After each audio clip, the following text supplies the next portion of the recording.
Anna hired a worker who is amazingly good at peeling onions. Even when he rubbed his eyes with his hands, he was still fine. This man is very strange. It must have been painful to clean, but he didn't shed a single tear. He peeled several buckets of onions and was still fine. But Anna, like an ordinary person having peeled only one onion, already burst into tears. In fact, this girl is very strong and brave. She looks after the field where the crops for the whole village are grown. And she is not afraid when thieves come to take a few potatoes, because these potatoes were supposed to feed the whole village. Anyone who bullies, tries to steal, or make fun of Anna will definitely get punished. She made these thieves return all the potatoes that were not thrown away so they thought they could leave in peace.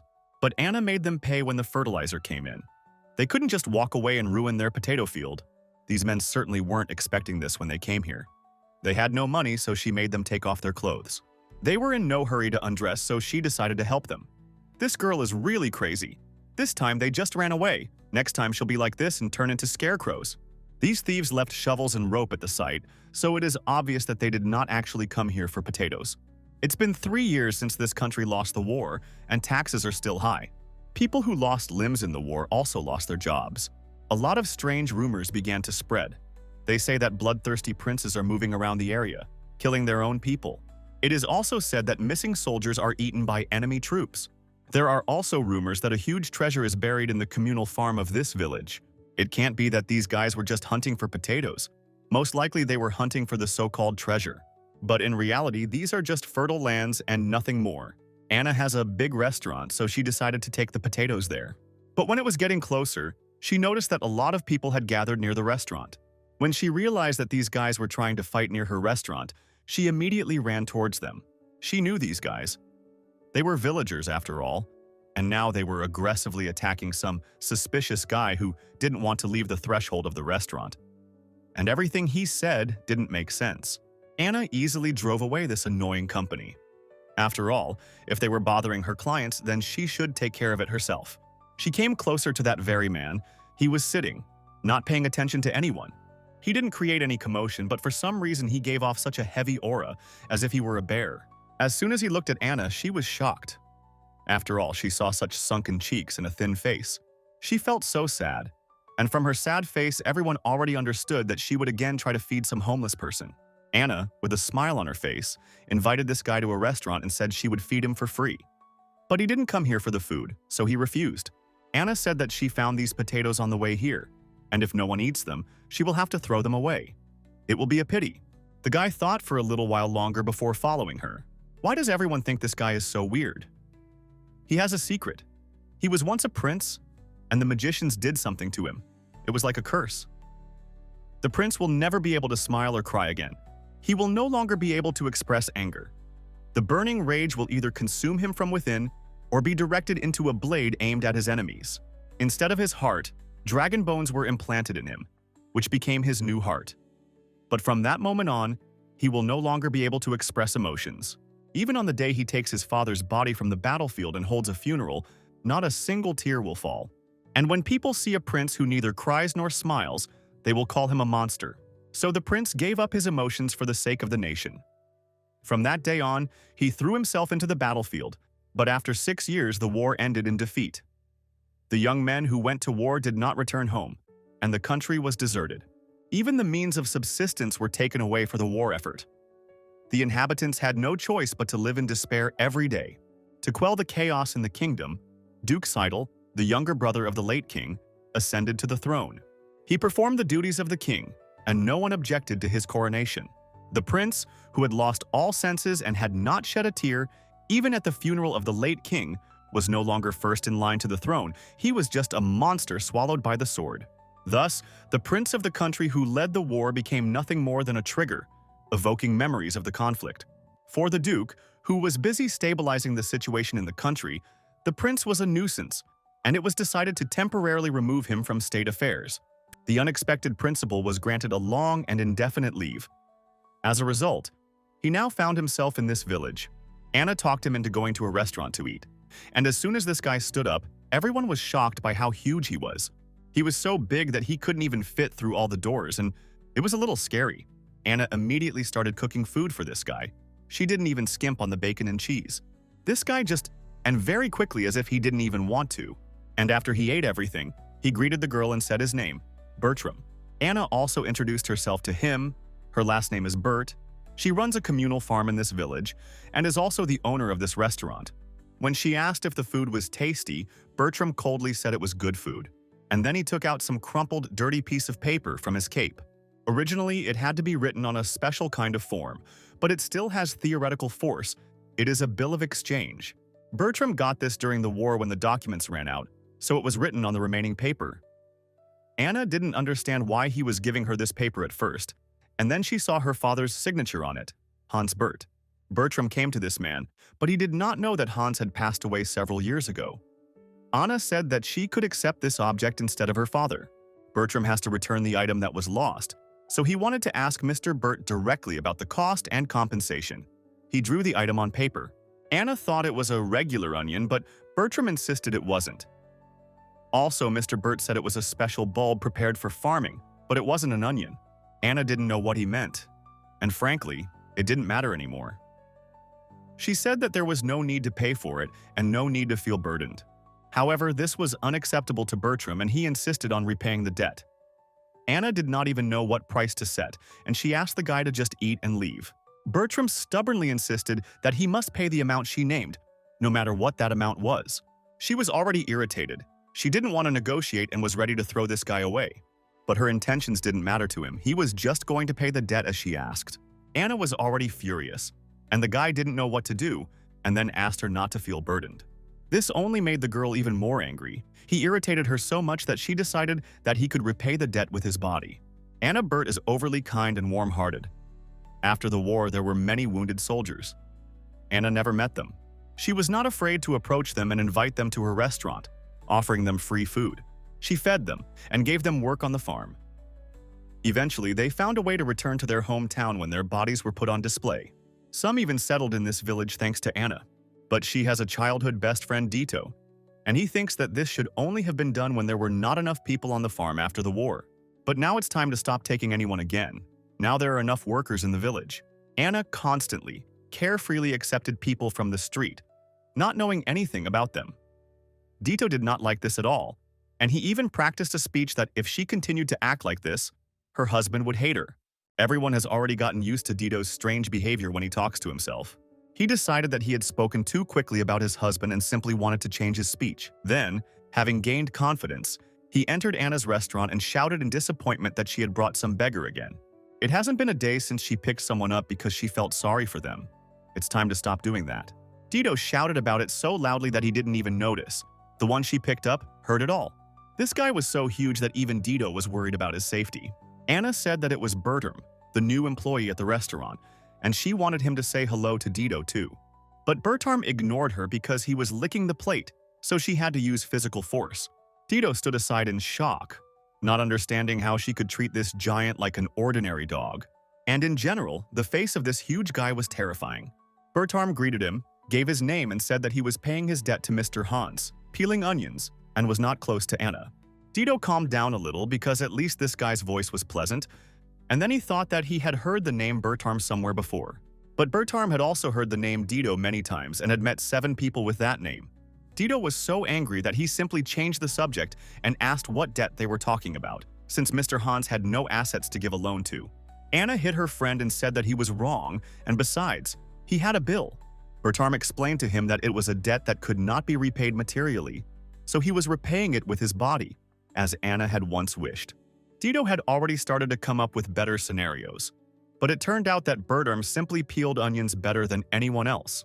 Anna suggested that her friend have onion soup or an onion sandwich, an onion steak, or an onion omelet. She made Bertram peel the onions, and he did not shed a tear and peeled them perfectly. Anna was amazed and kept asking him, because there were so many onions. Bertram even licked his plate after the onion soup. Anna was flattered and thought the food was so good that he licked the plate clean when he was full. But it turned out that this was because it was difficult to wash dishes if they were dry. He ate himself, then went and washed the dishes. Dito was increasingly surprised by the size of this guy. Plus, his hands were so big as if he could just break these dishes. But Anna wanted to trust him, even though others were afraid of this man and all his scars. Dito even began to assume that it was unlikely that this was simply because of the war, and perhaps it was a criminal who had escaped. Anna didn't care. Now she had one task especially for her friend. She asked him to peel the potatoes with a spoon, since he had come here. Dito, of course, refused, because there are workers for that. But Bertram's hands are too big, so he constantly cuts the potatoes in half. But the potatoes that Dito peels fit perfectly in his hands. This way, she was able to get her friend to peel the potatoes. There is only one restaurant in this village, and it is owned by Anna.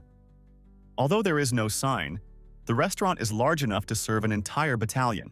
In fact, until 3 years ago, when the war escalated, the soldiers turned this small restaurant into a huge canteen. And all this reminds of the war. This spacious room was compensation that Anna received from the government after the war, so she could even use it as a deposit. Suddenly, an elderly woman approached her. She was looking for her son and could not find him anywhere. Anna looked at the old woman's hands and saw that they were all scratched and dirty. She suggested that the woman eat some soup first. The old lady didn't like that there were too many onions in it. But people will eat even bad soup if it's free. After she had eaten, she asked again if anyone had seen her son. Anna said she would give an answer tomorrow if the woman did not dig the earth anymore. She wanted to find her son before the military took him away. As she left, Anna looked after her with sadness. Bertram was nearby, so she gave him the task of sweeping the inside. When he was busy with the work, he asked, "Is it true that she knows where that old woman's son is?" Of course she doesn't know. Yes, she lied. But she had no choice. If it hadn't lied, this woman would have dug the earth until she was exhausted. Bertram didn't understand what they were talking about, but Anna had apparently encountered people like this before.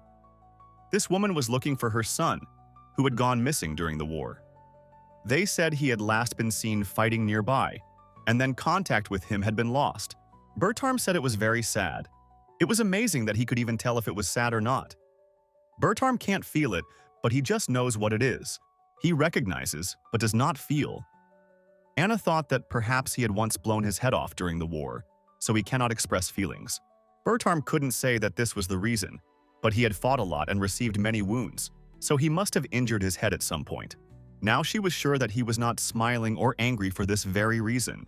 There are many people in this village who suffered because of the war. Some say that after a head injury, even when they are sad, they end up smiling. And there are people who, due to injury, are physically unable to speak. In general, there are a lot of victims. Anna thought that Bertram was one of those people. Then he wondered, was Anna ever wounded in the war? In fact, she was slapped in the face when she resisted being drafted into the army in her village. Her nose was broken, leaving a small scar, and after that Anna felt almost nothing. Maybe that's why, even though she cooks, her food tastes as good to me as it did before.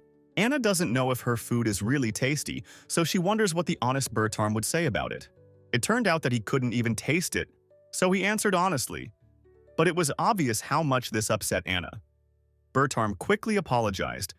There was something different about him compared to the villagers. Anna looked at him and wondered if he could be a fallen nobleman because of the war. It was quite possible, considering his appearance, his behavior, even the words he spoke. All had a noble feel to them. Suddenly, the doors of the restaurant opened and a woman shouting Anna's name loudly was indignant that Anna had brought in another beggar. She told Anna not to fall in love with a nobleman, but that doesn't mean she should bring home beggars. This beautiful-looking woman was Carla Burt, Anna's mother, and she was constantly indignant about her daughter bringing random people here. The mother scolded her daughter, not noticing at all that the man she had brought here was standing very close. A grimace of disgust immediately appeared on her face from such a huge, gloomy guy. There was silence, so Bertram decided to approach the woman and introduce himself to her. He was the beggar she had spoken of. Such directness irritated Carla greatly, but this time she restrained herself. When evening came, there were already many people in the restaurant. Carla had prepared food for herself, her daughter, and this guy. She wanted to talk over this dinner. Bertram thanked for the kindness and quickly began to eat everything. Then the mother already noticed that this guy was unusual. What kind of person is he? She soon learned that Bertram was there to pay off a debt to her husband, and this thing that looked like an onion was what he had to pay back the debt for. Bertram, of course, insisted that it was not an onion, but even Carla didn't care. She told the guy to just finish his meal and go home, and there was no need to repay the debt. She made it clear. After her husband's death, she inherited all his property and debts, so she could decide that there was no need to repay anything. Bertram was grateful for this service, but hoped that she would think twice, because his debt was really great. He asked to think a little more because Hans treasured that bow-like object very much.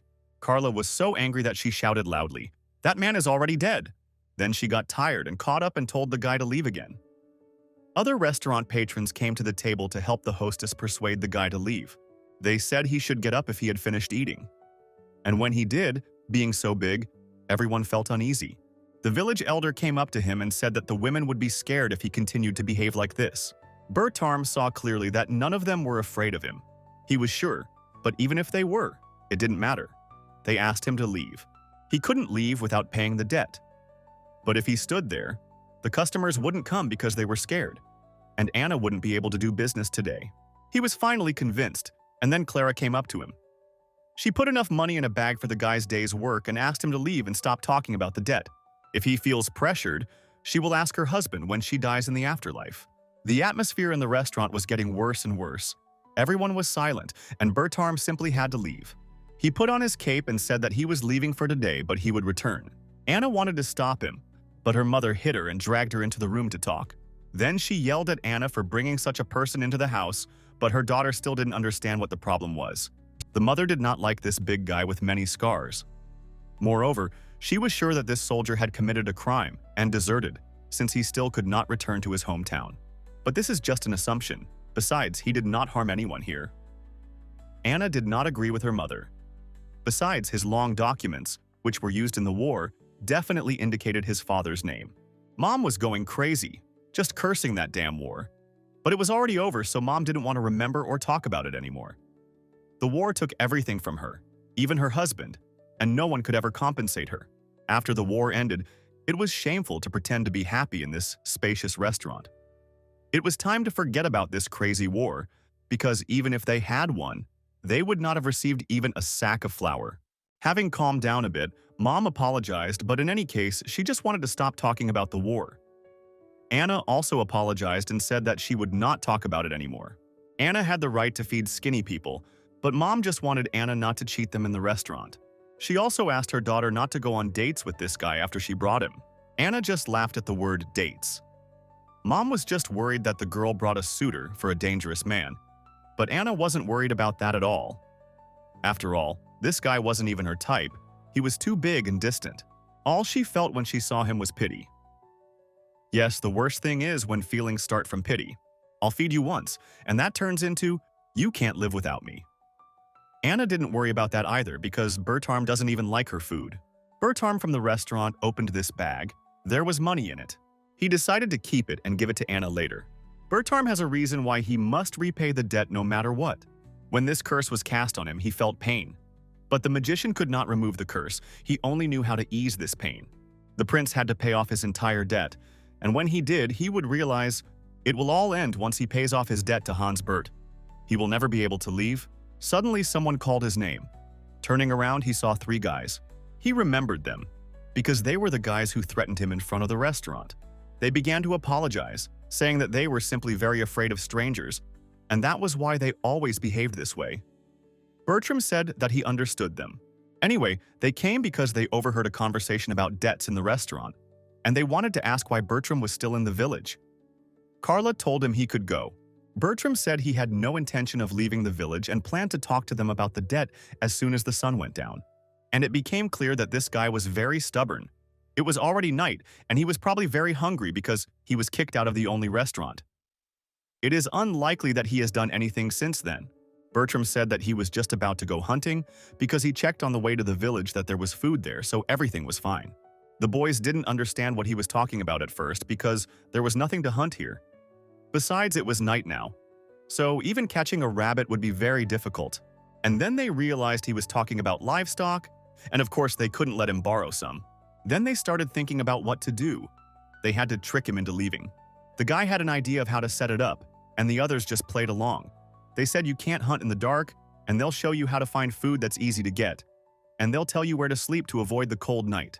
Then one guy tried to move Bertram, but no matter how hard he tried, he couldn't move that huge Bertram. An awkward silence hung between them. Now no one knew what to talk about or what to do. Bertram decided to compromise. He refrained from hunting, but instead asked where he could find food and shelter. These guys aren't strong enough to do anything against him anyway. The boy handed Bertram a cookie and also showed him a place on the hill where mushrooms grew so he could eat them along with the cookie. Also, if you go up the mountain even higher, you can see an abandoned building where you can spend the night. Bertram left, following these instructions. Only it turns out that the guys pointed out mushrooms that he shouldn't eat. Those mushrooms will make him laugh and cry for a few hours and then he'll pass out. It shouldn't be life-threatening, and with his body size, the poison from the mushrooms probably won't have any effect. The boys weren't worried about him, so they went home, and Bertram quickly climbed the mountain. Anna and her mother made soup from all the peeled onions in a restaurant. But there was a lot of soup, and if they ate together, they would be able to eat it in about 3 days, but it would be difficult. Anna didn't want to die from the sly smell, which was so strong that it was already boring. This bothered her, so she decided to share the soup with her neighbors, or rather, to get rid of this soup peacefully. The neighbors were not very keen on accepting this soup, which had so many onions in it, but Anna was good at persuasion. She gave the soup to everyone she saw, but she still had a lot left. She didn't know what to do. Besides, it was already a dark night. Everyone was about to go to bed. Suddenly, she saw light and smoke on the hill. This meant that someone had lit a fire. There's a small chance that it's a group of bandits. Most likely it's Bertram. Anna thought so she decided to go there. And she was not mistaken. It was indeed Bertram. He lit a fire to cook food. The guy didn't expect her to come to him at night in the mountain, but he didn't react much. He just greeted her. Anna began to watch what he was doing with interest. It seemed as if he could cook. Bertram didn't care about the taste, so he was just making the ingredients safe to eat. Anna was surprised that he could do something like that. But in fact, he is quite capable of many things, and he can do everything to return the debt. She asked for help with the onion soup, of which there was still a lot left. Bertram agreed to help, and he added some mushrooms he had collected to the soup. And then he poured the soup into a bowl and gave it to Anna to try because he did as she asked. He fixed everything. It turned out he thought she was asking for help making that delicious onion soup tastier. Anna just wanted him to finish the rest of the soup, and it's not bland. Bertram understood and began to eat the soup. This guy was so strange. And looking at him, Anna thought for a long time how her father got involved with such a person. Yes, and besides, Bertram doesn't seem like the type to get into debt easily. Sometime later, the guy had already eaten several portions, and fate, Anna asked, "Bertram, are you full?" But he said no and continued eating. Anna knew he was lying because she saw how much he slowed down, so she took the rest of the soup. Of course, a person who does not waste food is usually a good person, but forcing yourself to overeat is wrong. Anna decided to just eat the rest since she had given him the soup, so she might as well finish it. Bertram thanked her with relief. You had it, because the mushrooms actually made the soup very tasty, with a pleasant spicy note. Anna complimented Bertram's culinary skills a lot, and then asked where he would be spending the night. Bertram is used to camping. He is used to sleeping in the open. He does not have a tent with him, so he was going to go to an abandoned building where he can stay. Anna knew what kind of abandoned building they were talking about, and this place was definitely not the best. They say it's haunted and cursed. She was so deeply thinking about this place that she didn't even notice how sick she felt. Suddenly, she started crying, although she didn't feel sad. Bertram was confused. He thought something bad had happened. He asked Anna what had happened, but she did not answer. And then she suddenly laughed loudly, but continued to cry. Bertram had never seen anything like this before and didn't even know what to do. Anna immediately realized that he had added something strange to the soup and said so. Turning around, the guy looked at the mushrooms, which had a strange appearance. It wouldn't do him any harm, and the villagers had said that these mushrooms might be edible, but seeing more of them, he understood. He quickly apologized to Anna. He wrapped her in his big cloak. Everything happened so quickly that she barely understood anything. Bertram apologized to her several more times, and also apologized for what he was doing now. He threw Anna over his shoulder, and, being in his cape, she could not resist. He warned her that there would be a little shaking while he ran, and that it would be okay even if she threw up. During this time, he has already learned to wash, so vomiting will not be a problem. Anna didn't have time to say anything before he suddenly started running. It was really fast. Meanwhile, in the village, several people gathered together because Dito had woken them up. He was worried about Anna, so he called everyone, but no one was worried about her, because one day she went into the forest. There was a wolf, but she was able to kill him alone. She is not only brave, but also very strong. Dito wasn't worried about the wolves at all. In fact, he knows that Anna is now with that strange man who came to the village recently. Dito was worried that Bertram looked like a deserter or some kind of criminal, and now he was with Anna. The other men were very skeptical that this guy was dangerous. Now the most dangerous one here was Dido, because he screamed too loudly in the forest, which attracted attention to himself. There was already a wolf wandering nearby that had separated from the pack, and that was very bad. Then the boys heard some strange sounds, as if someone very heavy was running. They looked closely in the darkness. Even the wolf took notice and was ready to attack. But as soon as he felt this powerful aura and this speed, the wolf was scared. Bertram ran away with Anna, and he certainly didn't care about some wolf. The wolf was so unremarkable that Bertram simply ran over it. The men watching this were not surprised, but Dido suddenly screamed, all because he saw Anna. He was sure that it was a kidnapping and started screaming incredibly loudly so that everyone would wake up immediately. The entire village, which was peacefully sleeping, suddenly rose from the loud voice of Dido. This guy was screaming non-stop, so much so that blood was coming out of his ears. And people immediately recognized his voice and began to leave their houses to find out why Dido was shouting in the middle of the night and what was going on. Before people had time to figure out what was happening, Bertram had already run to Anna's house. All the people looked on in amazement. Bertram, with a stony face, dragged Anna home, who was covered in vomit. When morning came, she finally woke up and felt very bad. The assembled family went down to the restaurant and saw Bertram. She didn't understand what he was doing there. As if nothing had happened, he wished her good morning. Anna looked questioningly at her mother. After all, it was Mama who was most against Bertram being here, but now he is. It turns out it's because Anna vomited on his back during the night. Mother took responsibility, so she could not send Bertram away like that. She told him to stay until his clothes were dry. But this huge, heavy raincoat will probably take about 3 days to dry, and also the rest of his clothes needed to be checked. So Mom went to the store, and Dido and Anna had to prepare the dining room, and now she was alone with Bertram. When their eyes met, he waved at her. It was a little strange, but then he gave her a thumbs up, and Anna did the same. But she didn't really understand why and didn't really understand who this guy really was. Carla came to Taylor's tailor shop where Dido's mother works. This woman checked out Bertram's clothes and was surprised by the high quality. It looked like a tailored shirt that only the very rich could afford. It was immediately obvious that this guy was really rich. Just looking at those clothes, it was clear that commoners don't have that. If that was true, then we had to deal with him before problems arose. Carla hates these noblemen who give hope to country girls and leave. She will never stand it anymore. A friend said that she can be counted on when it is time to get rid of Bertram. Dido's mother was sure that she will become her son's bride, but Clara is very doubtful. When they talked about Anna, even her ears began to itch. But suddenly she noticed that Bertram was holding out his hand to her, and in a second she stepped back, because he was apparently trying to kill someone with the hands that had just peeled onions. In fact, he wanted to clean the dust from her face. She asked not to touch her for some time, at least 4 hours. Although he should not touch her at all, and in general talking to him is like talking to a wall. Bertram said it was better than it was back then.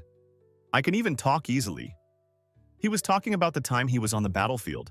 Anna decided to ask him once if it was true that he was a deserter.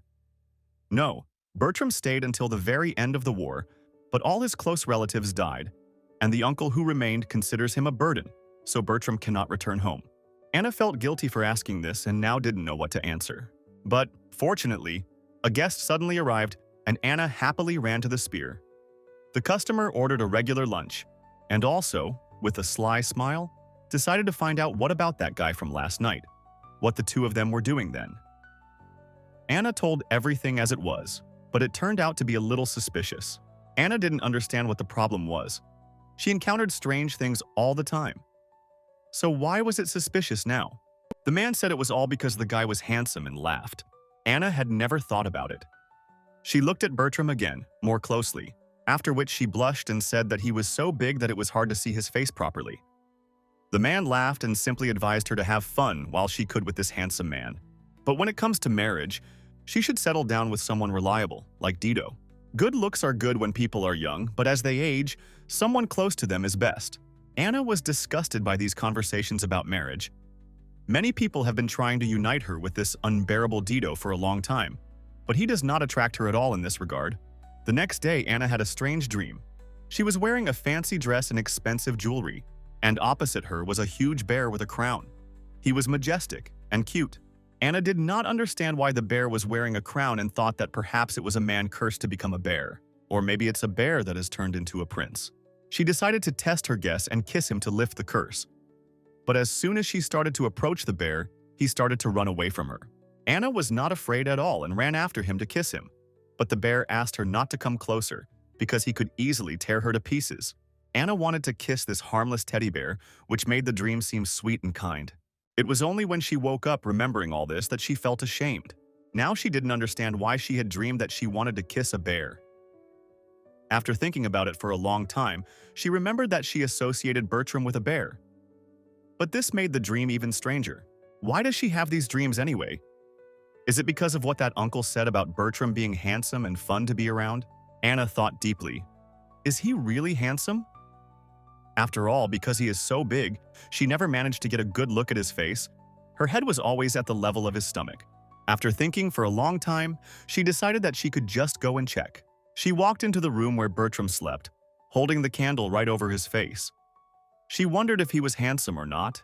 If he would tidy himself up a bit and start looking after himself, that would be good. Suddenly, she saw some kind of glowing stone that was visible from under his clothes. Only strangely, it looked as if it was right in his skin. Anna unconsciously reached out her hand.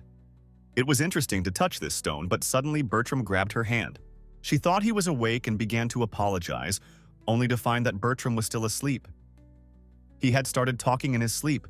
Now his face showed emotion for the first time. He was shaking all over and begging someone not to do this. Anna, of course, didn't know what he was talking about, but judging by the way his hand was shaking, perhaps he had a nightmare after the war, and that's why he was suffering. Anna felt so sorry for him. She wanted to do something for him. Besides, she noticed that there was not enough blanket for his legs. With the first rays of the sun, Bertram woke up but suddenly noticed something strange. He had a bright apron tied around his legs, but why? Bertram put it aside and went to do some cleaning. A few hours later, Anna finally woke up. She still wanted to sleep, although the sun was out at that time. Mom started scolding her because even the big bear woke up at dawn to clean up. Then they quarreled again over Bertram's presence. Anna understood very well why her mother was behaving this way, because this was not the first time she had brought someone home, but her mother was picky, especially this time. She didn't have time to explain anything to her daughter because the village elder and Dido came to visit. In fact, the headman just came to chat, but everyone was happy to see him, so they immediately made tea. Anna asked her friend why he was wandering around here so early in the morning. He should have work. Dido quietly told her that he was worried that this guy might do something weird. Bertram is always weird, so there's no need to worry anymore. Sometime later, old Stan even talked to Bertram. They agreed to meet after dinner and go somewhere. Anna became curious about what was going on, and her mother told her that a wolf had been seen near the village yesterday. The chieftain was gathering young people for a sortie, and he wanted to take Bertram with him. Why does everyone use Bertram like some kind of object? But he said it was okay, and once he left, he agreed. Anna couldn't do anything about it, but she said that she would cook something tasty for him to eat before he left. Bertram decided to leave dinner for now. What he really wanted to know was what had happened in the night. That apron on his feet? Anna laughed and said that there was nothing wrong with that. When she checked if he was sleeping well, she saw that his legs were sticking out from under the blanket and decided to cover them. She used 2 pieces, because it was already very old, but she didn't use it anymore. Bertram can use it again if the legs don't need it. Answer: cold legs can cause nightmares. And Bertram looked very cute with the apron covering his legs. He asked again what she meant, but at that moment his mother called Anna. Bertram simply fell into a stupor and repeated the phrase that Anna said many times. When it was time for lunch, Bertram was still walking around with such a strange face, even Carla noticed it. Anna went out on business, so Bertram and Carla were left alone. She looked at his face for a long time and did not understand what was happening. She was already starting to worry. Bertram himself was not well. He was so lost in thought that he even bent a spoon without realizing it. When Carla started yelling at him, he finally came to his senses, and then he decided to ask Miss something. He approached the question very seriously and asked, "Am I cute?" Carla screamed so loudly in shock that she even turned over everything that was on the table. She was so angry that Bertram knew he had said something wrong. But if he had said something wrong, then Anna must have said something wrong too. When she said he was cute, she was probably wrong. So he was wrong too. After dinner, a group of men went into the woods to find the wolf. They found the wolf that Bertram kicked once, and the wolf ended up with a mountain on it, as if it had been hit by a cannonball. Many even doubted whether Bertram had not returned and finished off the animal with a stone. It was hard to believe that he had accidentally touched the wolf with just one foot as he ran. Dido continued to grumble about something about Anna. That night, he could not admire Bertram's strength like the other men. Everyone understood that Dido was so worried only because Anna had a handsome and strong guy staying with her. Bertram said that Anna had swallowed poisonous mushrooms that night and had developed symptoms. One could say that she was wounded, so he simply carried the wounded. Bertram spent 6 years in war zones and he knows exactly what matters most in such a situation. But it had been 3 years since the end of the war, so everyone tried to relax Bertram a little, to make him smile. He said that he had suffered a head injury during the war, so he could neither cry nor laugh. Everyone, oddly enough, believed him, and even began to feel sorry for him because of how they had previously treated him. Similar. That the legend of Anna is very true similar. Bertram decided to continue to use this. Bertram suddenly noticed a live wolf nearby, which was watching them right now. And he asked, "Does the elder need a wolf skin in perfect condition, without holes?"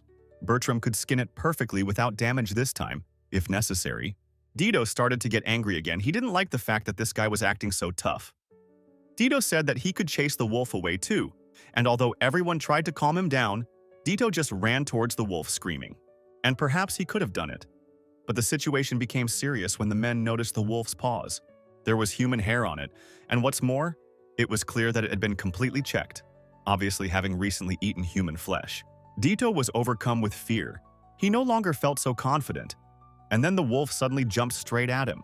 Everyone was there so they couldn't help Dido, but the wolf couldn't get to him. Bertram managed to grab the animal by the tail, then dealt with it with his bare hands. Dido was so scared that he lost consciousness. And when he opened his eyes, he saw Anna. Her face was so close. He thought he was in heaven. But Bertram quickly brought him to his senses, saying that Dido was still alive. Besides, he was holding him in his arms. Dido screamed like a girl and everyone around laughed, but Bertram couldn't put him down because Dido had injured his ankle when the wolf attacked him. And now, if he stood up, he would break his leg even more. Bertram is a professional, so he will support Dido for now while Mrs. Carla went to get a doctor. Sometime later, everyone gathered in the restaurant was having a good time, except for Dido, of course. Bertram skinned a huge wolf perfectly and single-handedly. The old woman with you was telling everyone about it so enthusiastically.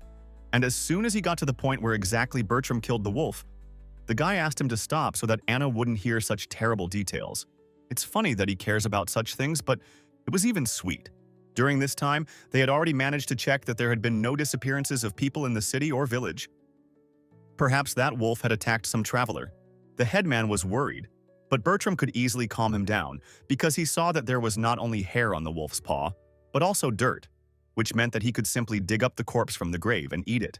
It's very easy to find out. You can just check his paw at night. If he really dug up the grave, then the minerals and the decomposed body are left. A faint blue glow.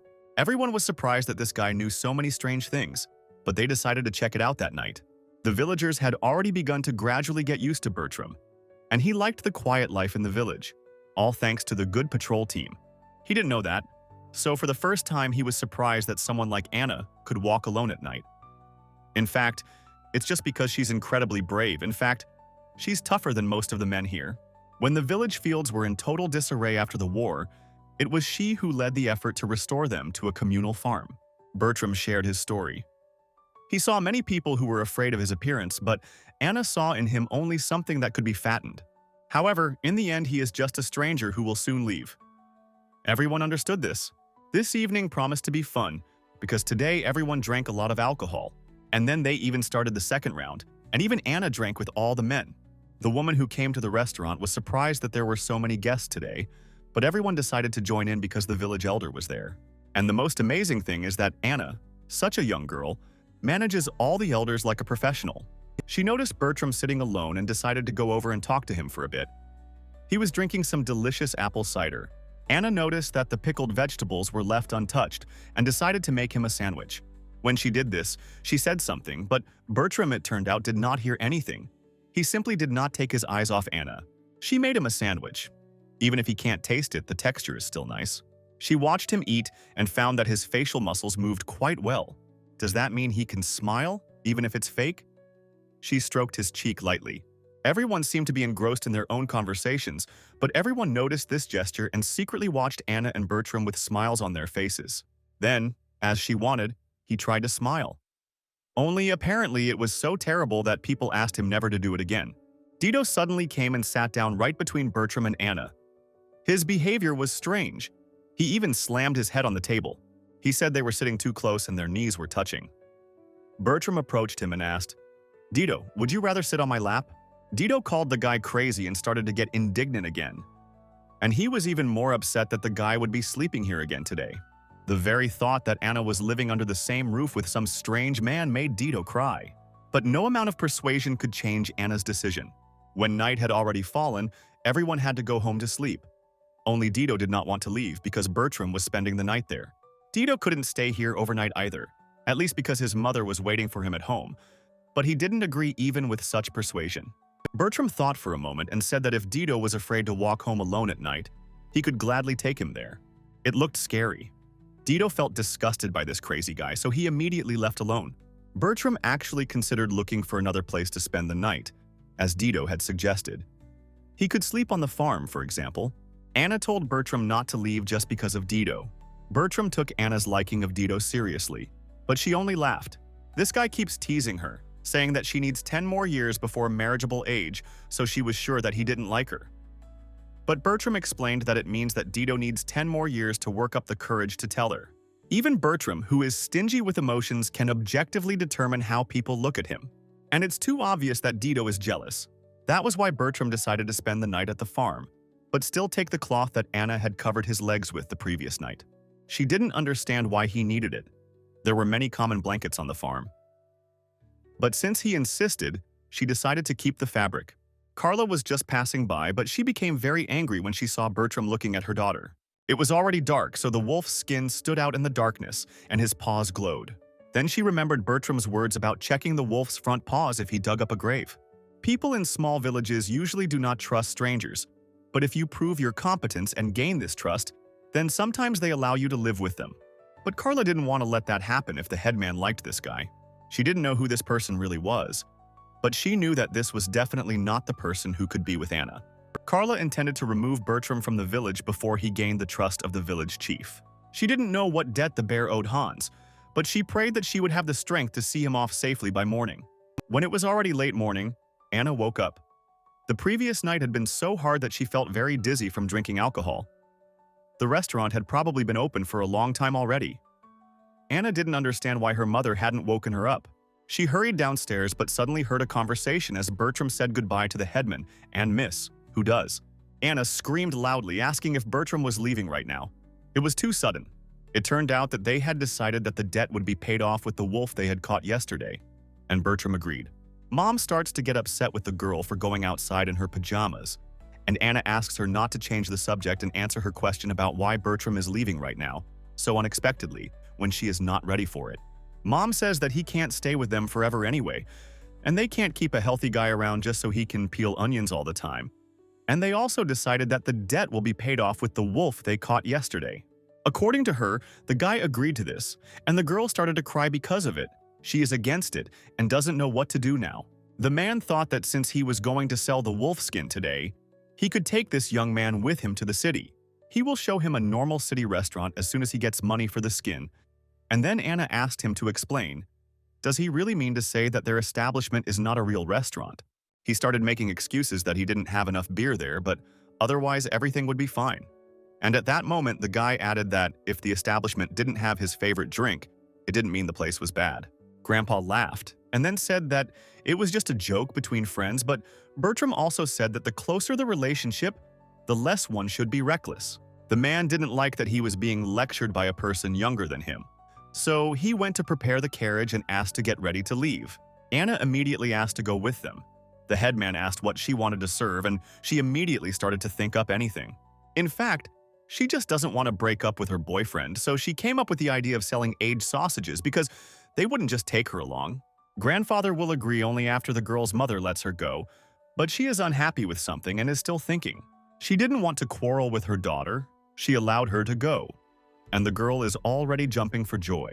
The carriage was ready. Everyone took their goods, looked at each other so as not to forget anyone, and finally, Anna said goodbye to her mother. She thanked her and said that she would be back soon, and then asked her not to worry about her because she was not alone and not on foot.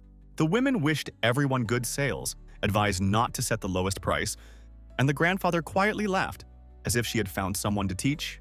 Mom stood there for a long time and watched them leave. She understands that everything is fine, but inside she is very calm. She doesn't like that her daughter has become very stubborn lately and she can't learn to refuse her. Everything is fine. The carriage is already on the way, the weather is sunny, and everyone is in a good mood, especially Anna. She understands that this is just the beginning. The fact that she went with them does not mean that Bertham is staying. At some point, he wondered why they called this cart a carriage if it didn't even have a roof or doors. The grandfather replied that someone expected too much from the village. And then it started. Someone accidentally let it slip about the breakup, and the person they didn't want to upset found out about it. This is Laura, Anna's younger neighbor. She loves reading romantic novels and went with them to gain experience in sales. Anna told her that she herself only found out in the morning and was also not thrilled with such news, that the guy should explain everything, how it happened. He says that she also found out about it only this morning, Carla said. Since all the debts are paid, leave the village today. The girl knew that her mother didn't like that Bertham was living with them, but she didn't think that she would decide to kick him out so quickly. They were silent for a bit. The girls didn't know what to say anymore. They were still children, and their mother's decision was not up for discussion. When suddenly, the guy thought and realized that Anna could be pursuing him under the pretext of selling sausages, and in fact, she might not care whether she sells anything or not. He looked at the number of sausages she plans to sell. It seems unlikely to him that she will be able to cover her living expenses in the city with these couple of sausages. If she really wanted to make money, she would take much more and approach the matter more seriously. Laura is already watching this as if it were a TV series. She really likes these showdowns and has started eavesdropping, although she doesn't hide it. Anna hasn't felt so awkward for a long time. She wants to go somewhere, but it won't work. He sees her blushing face and it irritates her. He also says that until she answers his question, he will look at her the whole way until they arrive. She didn't react at all. She kept silent, because she wouldn't allow herself to admit that he understood everything correctly, and it was hard for her to break up with him. Literally half an hour passed and here they are already in the city, in the very center. Laura was surprised by these huge walls. She had never seen anything like this. She was already starting to like it here. She had heard something about these walls, but she had no idea that it looked so beautiful and unusual. Anna told her that you get used to it quickly. It's enough to come here a couple of times and it doesn't seem so surprising anymore. Personally, she's not even afraid of the guards anymore. Laura sees armed people for the first time. For her, it's all like some kind of excursion and she can't believe that someday she'll be here every day. Anna thought that the guy was probably used to such armed guards. He had been on the battlefield for a long time, but he replied that this level was something new for him. He said it on purpose as if he was surprised by the level of security, but in fact, he just didn't want to say that. Firstly, they have a very low level of security. The city walls were built in a hurry, and with such a level, they can probably only catch a few criminals. From the outside, everything looks good, but in fact, there is no point in it. Then he said it out loud on purpose so that they would be offended and not want him to stay so much. But the girl simply covered his mouth so that the grandfather wouldn't hear it. They just got to the gate. The guard called the elder to ask about Bertham, and the grandfather tells him that he is with them and everything is fine. The holiday asked if this was the guy who went to the village to pay back the debt. Grandpa asked how they knew this, to which he replied that not long ago he came, saying that he was looking for a creditor and completely turned the whole city upside down. To prevent the guy from saying anything unnecessary, the girl continues to keep his mouth shut because she knows him too well. Somehow they were allowed into the city. There are a lot of people here, a pleasant atmosphere that immediately disposes. Grandfather got down to business. He asked Laura what she took. Then she showed the bag where she had collected all the unprocessed stones that she had. He said that would do, then asked the guy to go with the kids because he needed to go to the hardware store for a bit. The man said that she can do everything. You just need to keep an eye on them, and better yet, not only on them, but also on the strange people. There will always be villains in the city who hunt for village girls. He was advised to pretend that he was their older brother, even though they weren't very similar. But his grandfather couldn't think of anything else. Meanwhile, they have already approached the first counter. Some man says that he really likes the sausage and he will give it a good price. The girl was very happy. Usually you have to negotiate, but here, everything is so easy and simple. Bertham, as promised, watches everyone who looks at Anna. He took the request too literally that he already began to scare everyone around. They came across a very talkative man. He suggested that the guy eats only lean meat and does sports, but sometimes he gets fat. Anna didn't understand why he said that. She didn't even have time to answer. The guy didn't either. When suddenly Lara shouted that she would drop into the pawn shop for a minute, Anna asked her to wait a minute. They would soon finish everything and go together. The girl said that she could handle it herself. She ran away because she didn't want to be talked out of it. It was easier for her to hand over these stones to a pawn shop and not suffer. The neighbor understands her that the girl does not understand trade at all. She thinks that processed stones do not sell well. But this is not a reason for you to give the goods at the lowest price. They have already done everything, started looking for her. In the nearest area, there is only one pawn shop where Lara could go. Although it looks a bit strange there is not even lighting. And for some reason, instead of going there together, the girl wants to go there herself to find Lara, and Berthema asked to wait for them here. Well, and if they're not there for more than 5 minutes, then you can worry and go look for them. He listened to her. Anna had already gone inside. She was afraid of falling from this huge staircase, but she still went further, and the smell starts to bother you. It's already obvious that there are few visitors here because no one even wipes the dust. The girl opens the door. 2 men are sitting at the table. They are playing some games, and from the first seconds, she begins to dislike what she sees. She starts to get embarrassed that she doesn't see Lara. There are only 2 strange people here, from whom she wants to run away as quickly as possible. There was nothing to be done. She had to go in. Anna asked very politely if they had seen a girl with a bag of stones here. They laughed in a strange way. Anna felt that something was wrong here. Lara apparently heard her neighbor's voice and began to hit the door of the closet very hard, in which she was apparently locked. It's a pity that the girl asked the guy to stay outside. He would have helped a lot now. The 2 began to approach her closer. She began to hint that she could join her sister, although it is unclear where they got the idea that they were relatives. Anna got so angry that she punched one of them in the stomach. She didn't care if they caught her or not, at least she tried to do something. While the man is coming to his senses after the girl missed and hit him below the stomach, she has already run to the closet. And at this time, those 2 do not understand how with a dagger in hand, you can miss a blow from a weak child. The girl is already opening the doors. She thought that her friend was simply locked in here, but they also tied her up. She cries, apologizes for running here alone, and promises that it will never happen again. She asks not to tell her grandfather anything, otherwise he would never take her here again. Anna was about to leave, but those people blocked the passage. They stood near the door and asked where they were going. One of them suggested jumping through the window because they wouldn't let them through the door. The girl doesn't give up. She offered them 2 options. Either they disperse right now and let them go, or she will shout out the window to her older brother to come pick them up. They started laughing as if she was bluffing, and there was nothing left to do but tell that she had already agreed with her brother that if she did not return soon, he would either come for them himself or call the guards. And she also said that he looks something like this: black hair and blue eyes. He is very tall, so big that you can easily confuse him with a bear. The man asked her to shut up because he thinks that for her, probably, anyone who is bigger than a normal person looks like a bear. After that, he asked the assistant to check if someone is really waiting for them, because if not, he doesn't even know what he will do with these 2. Anna is already impatiently waiting for the woman to return in horror and confirm that it really is their brother at the entrance. She is already going down the stairs, a little nervous, but still does not believe that there is someone here with them. Her legs are shaking a little, her eye is twitching.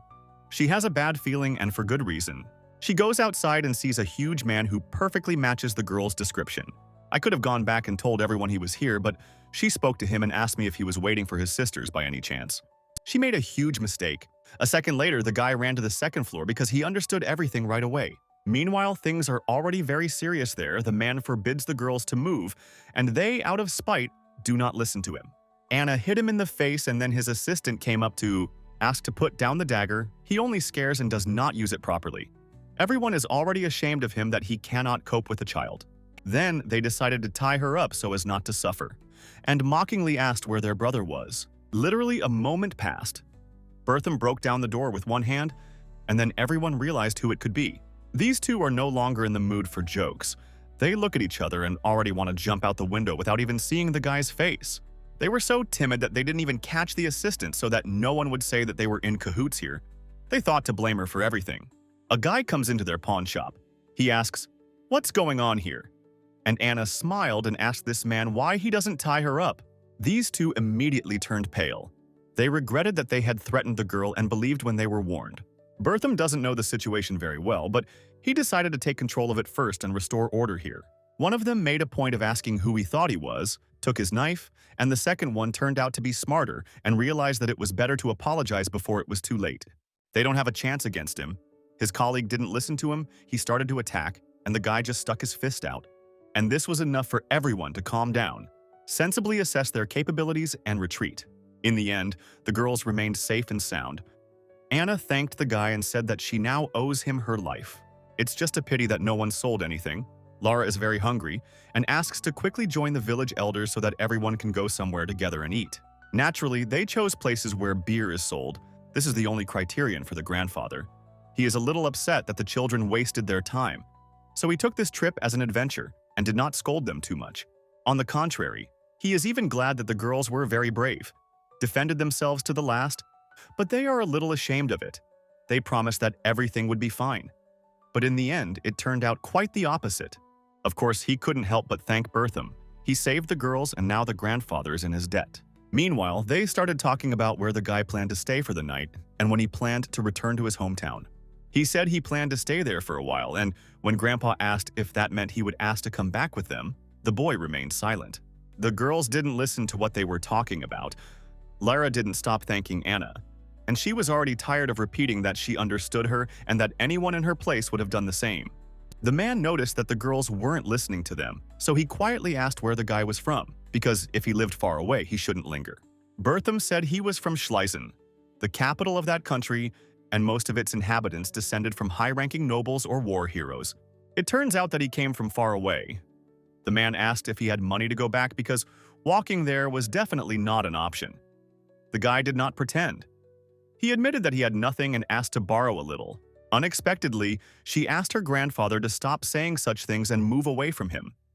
He didn't like that the guy was going to return to their village again, justifying himself by saying that he couldn't repay the debt. Lara heard this, then looked at the wall and asked them to look at it too. There is some kind of announcement hanging there. The first one who reaches the goal, avoiding the boars, will receive 5 gold coins and the fattest boar. The festival is tomorrow, Lara asked. How much one boar costs and how much Anna knows. It depends on the weight, but usually about 8 or 10 coins. Grandpa laughed at them. He thinks that they are distracted by useless things, but he justifies them by saying that they are too young. He couldn't even imagine that the guy would be interested in this too. The man just turned towards him, and he was no longer there. Bertham started looking at ads because it was the only way to make some money. Grandpa asked if he was going to participate by chance, to which she replied that he was just checking the location and time of the event. The man is already very angry. He tells him to do whatever he wants, but she warned him in advance that the guy will not return to the village with them. Bertham says that he doesn't promise anything, and from these words the man turned completely red. He won't allow the 4 of them to return. He's even ready to help him with money, just to keep his promise to the girl's mother. And he also asked the children not to fall for it. Supposedly, this guy is trying to come up with any excuse to return to the village, and if this happens, Carla will never forgive him. And in the meantime, evening has come. 4 people and their commander have gathered on the street. They are discussing some guy who passed by here. They want to find him, but for this they will have to enlist the cooperation of the local guards. It is not yet clear who they are looking for, and at such a late hour when it makes no sense. This man's name is Franz Gerhard. He is a royal knight who wants to see things through to the end, but has no idea how possible it is. He is the 3rd son of the ducal family of Gerhard, famous for his strength and beauty. He is the knight commander of Prince Bertham. They all talked for a very long time, had already quarreled several times, when suddenly they overheard the conversation of 2 people nearby. They're talking about the big guy who came back this afternoon and made so much noise that everyone is talking about it. They remembered how he caught them, but they didn't think that anyone could hear them. The knight and his assistants immediately approached them, apologized for disturbing them, and asked them to tell the story in more detail. He introduced himself as a knight from the capital who was looking for a man by order of His Majesty, and he really needed their assistance. In order not to stand outside and freeze, they went into some building and started everything from the very beginning. It turned out that these are the people who are doing bad things. It was them that the guy attacked, and it also turned out that they are stealing children and have been doing this for over a year. They themselves admitted it and told how it all began. The knight even intimidates them so that no one would think of leaving anything unsaid. At some point, the guy asked the assistant to close the door so that no one would leave until he found out everything he needed. It's all happening exactly the same way as when they were holding little girls and thought it wouldn't affect them. And in the meantime, while the girls were chatting, they didn't notice how those two got drunk before they were brought food. Grandpa had already fallen asleep and Bertham had to pick him up and carry him to the bed. Anna really doesn't like it when this happens. She gets angry, but she still makes the bed because no one else will do it. The girl only now noticed how much bigger the boy was than his grandfather, almost twice as big. The guy says that if a man gets drunk in their company, there is no need to be so angry because it means that the elder trusts them and knows that if something happens, they can be relied on. To which she said that actually she could become the next elder, so maybe she is trusted for that very reason.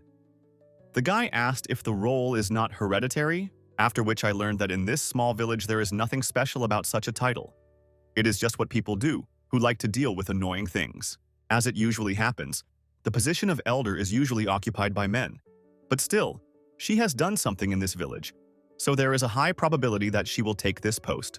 Now is the time that if she doesn't take responsibility for this village, then no one else will. They talked a little more about different topics. Then they got tired of walking along the corridors. Out of the blue, Anna didn't notice how she started talking about relationships.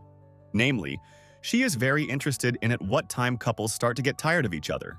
At first, she felt awkward, but then she remembered that they were talking about everything anyway, and calmed down. She didn't think he would be interested in talking about it either. Bertham also sometimes wonders if the vow at the ceremony can dry up over time. The girl was embarrassed, but said that emotions can change over time and then wondered how she could talk about this if she herself was still very young and didn't know anything about it. Then she looked at the situation from the outside and realized that their conversation had gone too far, so she asked him to stop. The guy just laughed. He saw for the first time how Anna was embarrassed, and usually everything was the other way around. The girl apologized for getting a little carried away without realizing it, and he replied that everything was fine and said that he just really wanted her to find a partner one day with whom she could live together until the very end. She felt too embarrassed by such words. She again asked him to stop there because if he said something like that again, she would simply die of shame. Bertham was very tired, so he sat down next to them, and at that moment, they heard someone walking down the corridor towards them. Laura bursts into the room. She forgot to knock, but when she saw this picture, she thought that it was better to leave now. She pretended not to notice anything and decided not to interfere. But at that moment, her nose started bleeding. This always happens when she sees anything romantic or related to it. She started to run away, but Anna still saw everything. She felt ashamed that Lara had misunderstood everything. She blushed even more and felt terrible. Bertham became very serious. He asked Anna not to think about how they look from the outside. It is enough that they are not doing anything like that here, and what Lara thought was her business. The girl wanted to catch up with her, explain everything, but still listened to him and thought that it would be more correct. Let Lara feel embarrassed about what she thought of, but their conscience is completely clear. Anna struggled with this feeling for a long time. She was always afraid of what others would think of her, and she would have to fight it. Eventually, she was able to calm down and even continued talking to him about the relationship. She says that if she understood correctly, his parents had a very good relationship, and she wonders how such people express love, because surely, over time, it becomes very difficult to surprise a loved one.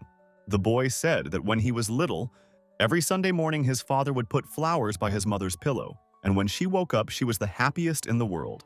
But one day she said that she no longer wanted to receive flowers. Their withering seemed wasteful to her, and from that day on, her father began to look after his own small garden. There, he planted 12 different plants, and they bloomed every season, and there were also a couple of fruit trees. After that, they started talking about how they have a rule in their village: you have to marry only someone from the same village. And if you tell someone that you want to marry for love, that person is immediately ridiculed. And also, guys who read chivalric novels are also laughed at, and girls who want to receive flowers from their lover are also scolded for their stupid dreams. Due to the consequences of the war, the atmosphere in the village only got worse. The freedom and ease that had existed before disappeared. She sometimes feels very sorry to realize that most of the young men who went to war either died or were left disabled. And the girls who went to the city dreaming of romance returned emotionally and physically traumatized. Her mother also told that among her acquaintances there were girls who were deceived by nobles and said never to believe the stories of aristocrats about love. Now Bertham understood why she was so negatively disposed towards nobles. Anna had long since resigned herself to the fact that she would most likely marry some simple local guy, like Ditter. Bertham asked if she liked that man, to which she replied that no, she perceived him as a friend. But in the village there was no one better than him. Moreover, if she is alone for a long time, it will be difficult for an unmarried person to earn respect in the village. After that, she asked him to stop talking about sad things, and if he had any interesting questions, she would answer them. They have a lot of free time. He can ask whatever he wants, and he just has one question. He reminded her that she had recently said that he was cute, and Anna began to remember when that had happened. It turns out he means the time she gave him a flower apron. The girl didn't think he still remembered it. She told him that, given his build, he might be hearing something like that for the first time, to which he replied that she knew him well, but he was still interested in the context of that phrase. The girl explained that she just thought it was cute for someone as big as a bear to look in a little flower apron. That's all. And then she moved it, which would have been just as nice if the village elder had been in his place then. Bertham said that people are usually called cute when they feel sympathy for them. He can't explain it any other way. The girl asked him to forget about that incident. She is already starting to get embarrassed because he might misunderstand her. After that, he apologized and said that he apparently got too carried away with questions, thinking that he could find a clue to the return of emotions. She suggested that maybe the emotions disappeared due to a head injury, but there is another option. Physical trauma could be the cause. But she had also heard that some people traumatized by war also lost the ability to feel emotions. He said that she might not believe him, but he had been cursed for a long time. He just didn't tell her about it. At this time, Lara is sitting in the kitchen eating carrots and can't stop thinking about going and eavesdropping on them. She wants to believe that everything is fine there, and she would also be very happy if everything worked out for these two in terms of relationships. A love story between a former soldier from distant lands and the owner of a rural restaurant, just like in a romantic novel, sounds good. She can think about it all day long, but in order not to get upset later if nothing works out, she tried to think about something else. She also really wants to meet someone interesting. She is already tired of being alone. As soon as she thought about it, a guy came up to her. He apologized if he was distracting her.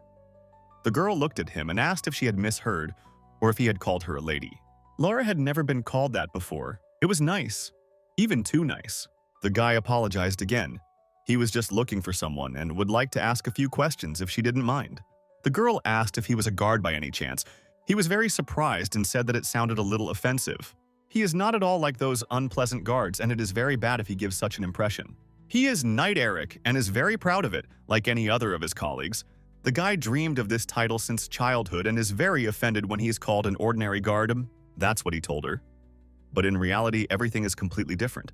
The guy hopes that nothing will happen from such a tiny lie. He asks how long she has been working here, to which the girl replies that she lives in a neighboring village and is here to sell goods, and then asks what brought him here and who he is looking for. The guy was going around houses looking for information and ended up here. But Laura says that it's very late and he must be very busy and wants to sleep. Some time ago, the knight held a meeting, showed everyone a map and distributed assistance to areas so that they would look for Bertham. At some point, he called Eric to him and asked him to look for him in the largest area. The guy hinted that this is the largest area. He doesn't know the area well, and he has less experience. Unlike the others, the knight didn't listen to anything. He was sure that the guy would cope, although he himself didn't believe in it. His colleagues asked him not to argue with the knight's orders, as if they were here to obey and do what they had to. Lara felt a little sorry for him. She decided not to detain him and asked what the man they were looking for looked like. Suddenly, she had seen him somewhere. He began to describe a tall man with black hair, a bit shabby in appearance, to which the girl asked what this man had done and whether he was some kind of dangerous criminal. He shouted very loudly that it was not so. Lara got scared and asked her not to scare her like that anymore. Now she has a question. If this is not a criminal, then why are they looking for this person? Eric cannot tell her this. At the end, he asked that if she sees someone similar, to be sure to report it. He gave her the exact address. She wished him all the best and promised that if she saw anyone similar, she would definitely let him know. They said goodbye, but for some reason this moment dragged on. Lara and Eric literally couldn't take their eyes off each other. The girl at that moment did not notice anyone or anything. It looks very much like sympathy at first sight. When suddenly the guy was already leaving, and she asked to tell her the name of the one he was looking for, to which he replied that if Lara promised not to tell anyone, then he would tell her. She promised, and he immediately said the name, Bertham, after which she was so confused that she had never been like that before. She felt goosebumps running down her body, and a slight panic set in because it turns out that the one he needs is literally on the second floor. Meanwhile, Bertham is already talking about his curse. His tears and laughter never appear. The sorcerer placed it in his chest. That's why he always looks so cold and never shows emotions. And the most interesting thing is that not long ago, when she called him cute. Since then, he started to have tingling in that parts. Despite the fact that because of the curse, this place shouldn't feel anything. The girl really wanted to touch this place, but Lara stopped her. She ran into the room and said that it was urgent. She said that a suspicious man had just come to them and was looking for Mr. Bertham. Anna was so focused on the curse that she didn't even realize what she just heard. Lara laughed. Was 30 minutes really not enough for them? Hinting that they were hugging here and she understood everything. Anna asked her to stop making things up. Otherwise, there would be a conflict. The guy quickly got dressed, said that, as Anna had already said, they were just consulting and everything was not as it looked from the outside. After that, they decided to get back to business. Everything is very serious and it is worth discussing as soon as possible. Lara said that she had spoken to a man who was part of a group of those who were looking for Bertham on the orders of the night. This is all very serious. They can come back here at any time. So we need to think of something urgently. She named this man, but no one knows him. Surprisingly, the girls are more worried than Bertham himself. She didn't learn anything special. The main thing is the fact that it's dangerous to be here, and that's enough. Anna said that she was lucky that everything turned out this way because everything could have happened differently. At the very least, it's dangerous for them to stay here, but going outside isn't the best idea either. Anna still didn't understand why the knight needed to look for Mr. Bertham. She asked him about it personally, and he replied that he could only guess. And for now, he only had one option that could be true. It looks like his uncle is looking for him after all. 3 years have passed since he left Schliessen. If he decided to go so far as to ask the knights for help, it means he is completely desperate.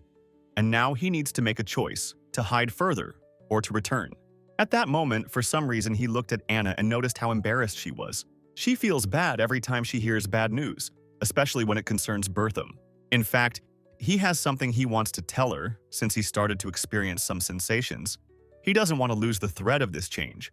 He asks that if only he were of some use and he was not a burden, would she agree to help him? And after that, he asked to let him remain a part of her life for some time. Lara again saw something romantic in this. Although it is true, the girl can't believe her ears. She's all blushed. On the one hand, the guy is staying and she's happy about it, but on the other, all these problems, it's very dangerous. The next day came. Everyone had already gathered, including the knight. They started to tell how the search went, but no one had any good news. Although the commander didn't expect it. One of them doesn't even realize how close he was to the right person, and that's a very good thing. One soldier said that he felt they were approaching the issue from the wrong angle. The locals can't stand people like them, so they kept evading answers regardless of whether they knew anything or not. The knight replied that it was because this village was in the countryside. The smaller and more remote the place, the less respect they have for authority. They only care about their own backyard and nothing more. That's why he assigned Eric to search in the largest zone. He looks the most harmless of them, unfortunately for them. It didn't yield any results. The knight suggested trying again to enlist the support of the local guard, to which the soldier replied that he had already done this. But because of the village pig festival that was happening today, the guard said that they couldn't help. They had their own work to do and no time for anything else. The guy got really angry. He was already tired of coming up with options. Each time it seemed to him that this task was simply impossible. His anger towards Bertham grows, and towards the soldiers as well. When he calmed down a bit, he started asking about this pig festival. He was told that apparently it was some kind of competition where people would run from boars inside a pen. The guy thought that they shouldn't even talk about it because no matter what the prize was, Bertham would never take part in such a festival because it was better for him to avoid noisy places. Sometime later, Bertham is already there. For some reason, he doesn't hide and walks right in the middle of the street. He really wants to give Anna a pig, no matter how it sounds. And she is happy to receive anything from him, even if it is a pig. Meanwhile, the soldiers begin to speculate that the boy might want to enter the contest in order to use the pig as food. The knight doesn't even want to hear anything about it, because the prize spoiled faster than the guy could eat it all, and anyone who knows the value of food wouldn't act so wastefully. Without realizing it, their leader misses the opportunity to find the person who has been bothering him all this time, and this is for the best. They've been discussing it for so long that they can't react normally to that person's name anymore. It's already irritating everyone. The knight thanked everyone who helps him in his work, but still made a remark to those who are constantly trying to argue with him. Eric thought it was about him. He got nervous, but then calmed down. After all, no one called his name, and the others argued with the knight much more. The atmosphere quickly deteriorated. Everyone was very sad, exhausted, tired, and wanted to sleep. At some point, they heard someone running towards them down the corridor, and a female voice called out a name. Enrich? The guy shouted that he was here, allowed to come in, and everyone else didn't understand what was happening and silently watched. Lara comes in. The guy said that he was very glad to see her, and he was sure that she would now say that she saw that guy and would take everyone to him. The girl thought that he was alone here. The guy didn't have time to say anything and was still a little confused. He turned his head, saw how everyone became quiet, pretended that you really had no one except him and the girl was not mistaken. They want to understand what she is doing here. The knight forbade and make any sounds to hear everything she will say. And also, a crowd of men probably scares any girl, and it's very good that they realized it in time. Eric hinted that he had little time and asked what brought her here, to which she replied that she had managed to find out something about the man he was looking for last night. He asks where he is, and if so, to go to him right now. It is not clear why, but she starts talking about the festival that is happening in the city today, and that he was heading right now to the sheep on the farm southeast of the city, and if you hurry, you can catch up with him. Everyone began to doubt, because the prince would never steal sheep from his own people, because the country they were born in is not so corrupt. Eric decided to make sure and asked if the girl was confusing him with someone else, and she was indignant and asked that even if this was the case, why don't they check it out personally? He says that this is not the issue, because the person they are looking for would not steal sheep. In that case, the girl left. She said that she was disappointed with the knights. You helped them, and they still don't believe you. These words hit him harder than a real blow. The guy regretted telling her this, and he is no longer in any mood. It turns out that the girl was simply fulfilling Bertham's request. She gave them false testimony about his location. She helped him with pleasure, and now she decided to go for a walk to unwind. But after the previous incident, she is a little scared. Now she will definitely not go to unfamiliar places and talk to suspicious men. She walks down the street and imagines how that sweet couple will soon delight her with the news that they are together. The girl doesn't know why she thought this would happen, but something inside her tells her it's possible. Meanwhile, the soldiers are already discussing the information they received and thinking about whether they should go southeast of the city. One of them says that, to be honest, he doesn't believe at all that Prince Bertham would do such a thing, to which he is told that if they have no other leads, they will have to believe it. They have nothing better to do anyway. They can't waste time. When suddenly, at some point, the knight personally praised Eric. He was useful, and even if in the end they don't find anyone, it's still better than nothing. Everything was fine. But at some point, the guy accidentally remembered how the girl called the soldier a knight and asked to explain what it was. The guy explained that he had to pretend to be a knight because the girl simply didn't want to talk to him otherwise. He did it just for business. Someone laughed at him. Someone didn't even look in his direction, but the knight doesn't even know what to do with it. On the one hand, there's nothing wrong with it. He wanted the best, but on the other hand, he can't leave it without attention either. Meanwhile, a lot of people have gathered on the street. The long-awaited competition has already begun, and they are already choosing participants. People have been waiting for this day for a long time. They are interested to see what it will look like. Some even took their children with them. Lara unexpectedly met Anna here. They came here separately, and for some reason did not agree to come together. Anna asked how she was doing with that scam, to which the girl replied that everything was great. She was sure that at least today, they definitely wouldn't catch Bertham. Meanwhile, all the contestants were asked to come forward, and among them Anna saw Bertham, although she thought that he was just joking and would not actually do it. Here he is already among the participants. It was not a joke, but it doesn't make her feel any better. She is already starting to worry about him. He waves his hand at them, smiles. It is clear that he likes everything that is happening, although most likely, it is because something new and unusual has happened in his life. He is unlikely to be so happy that he will be running across the field from animals.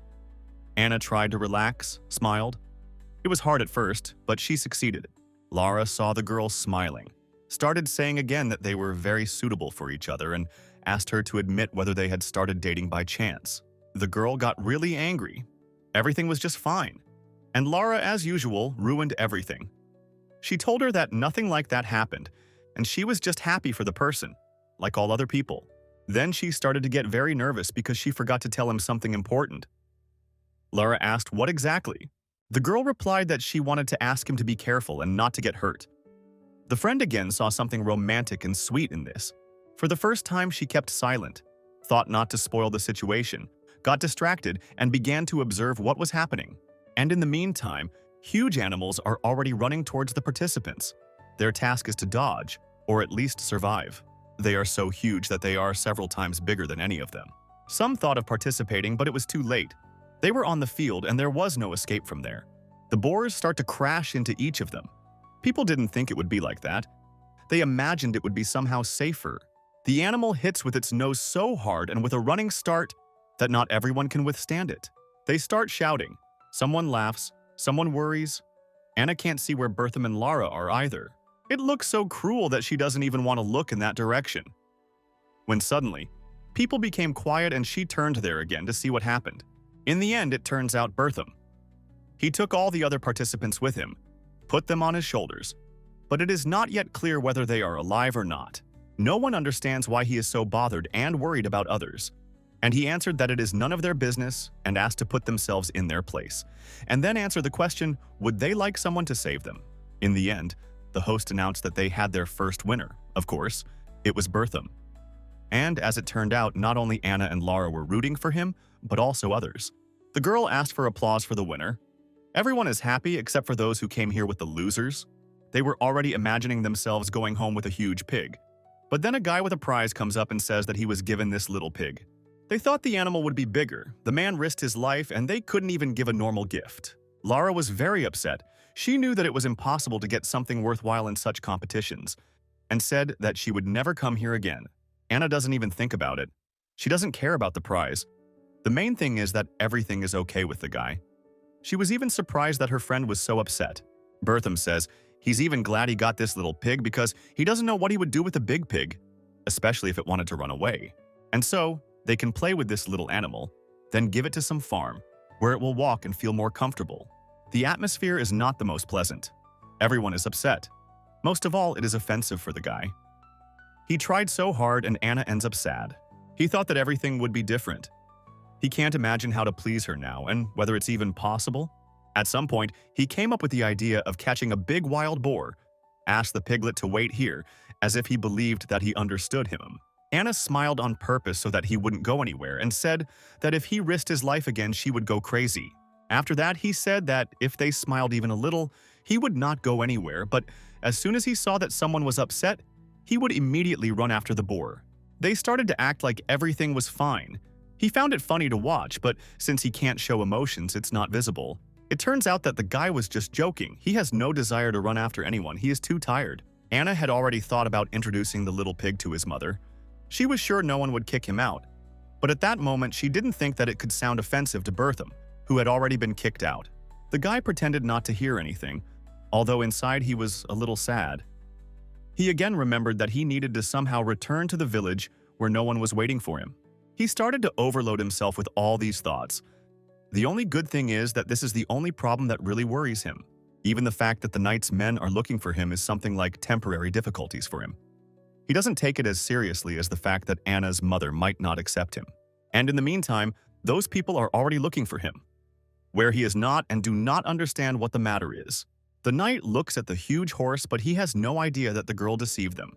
He thinks that the guy has simply gone somewhere. He just needs to find out where exactly. The knight is not used to such animals. He relaxed too much and did not notice how she bit his hand. It turns out that this is an unusual horse. This is a real friend of Bertham, without whom he never went anywhere before. Meanwhile, a man approached them and said that this stallion had such a difficult character that even the owner couldn't cope with him. The guy asked him where the said owner was. Well, the man replied that he was probably in the village because he hadn't been seen here for a long time. The knight realized that he was not here and had never been. He would have to go back, and that was time that they didn't have anyway. Meanwhile, this company is already leaving from there. Grandfather is still feeling bad. He couldn't come to his senses because yesterday he went a bit overboard and drank more than he should have. He constantly clutches his head, apologizes that they see him like this, and promises that it will not happen again. And he is also very uncomfortable that the guy had to drive the vehicle instead of him. The girls tell him that there is no problem with it. although Bertham would probably like to rest and is not happy that everything turned out this way. While everyone is having fun and relaxing, he watches the road and tries to remember where to turn at the next intersection. Along the way, the friends have already decorated the little pig. They put decorations on it. They are having fun as much as they can. Half an hour passed. They returned home very quickly, and now the most interesting part begins. Bertham came with them, and Carla thought to meet three. She has already seen the guy, is waiting for what they will tell her, and with her whole appearance shows that she is not happy to see someone. Anna greeted her mother and pretended that everything was okay, but it wasn't. The neighbor went home. She decided not to interfere in something that was none of her business, and then it started. Firstly, the woman didn't like the piglet. She asked why they took it with them at all, and warned that she wasn't going to take care of it. Secondly, I asked directly what this person was doing here. He should have been back where he came from a long time ago, and it sounded very rude. The woman says that they no longer have any work for him, and even hinted that all the help he had given them before was useless efforts. The guy asked if he understood everything correctly, to which she replied that if necessary she could redo it again. Anna felt very ashamed. She imagines how hurt it is for Bertham to hear this, but he holds on.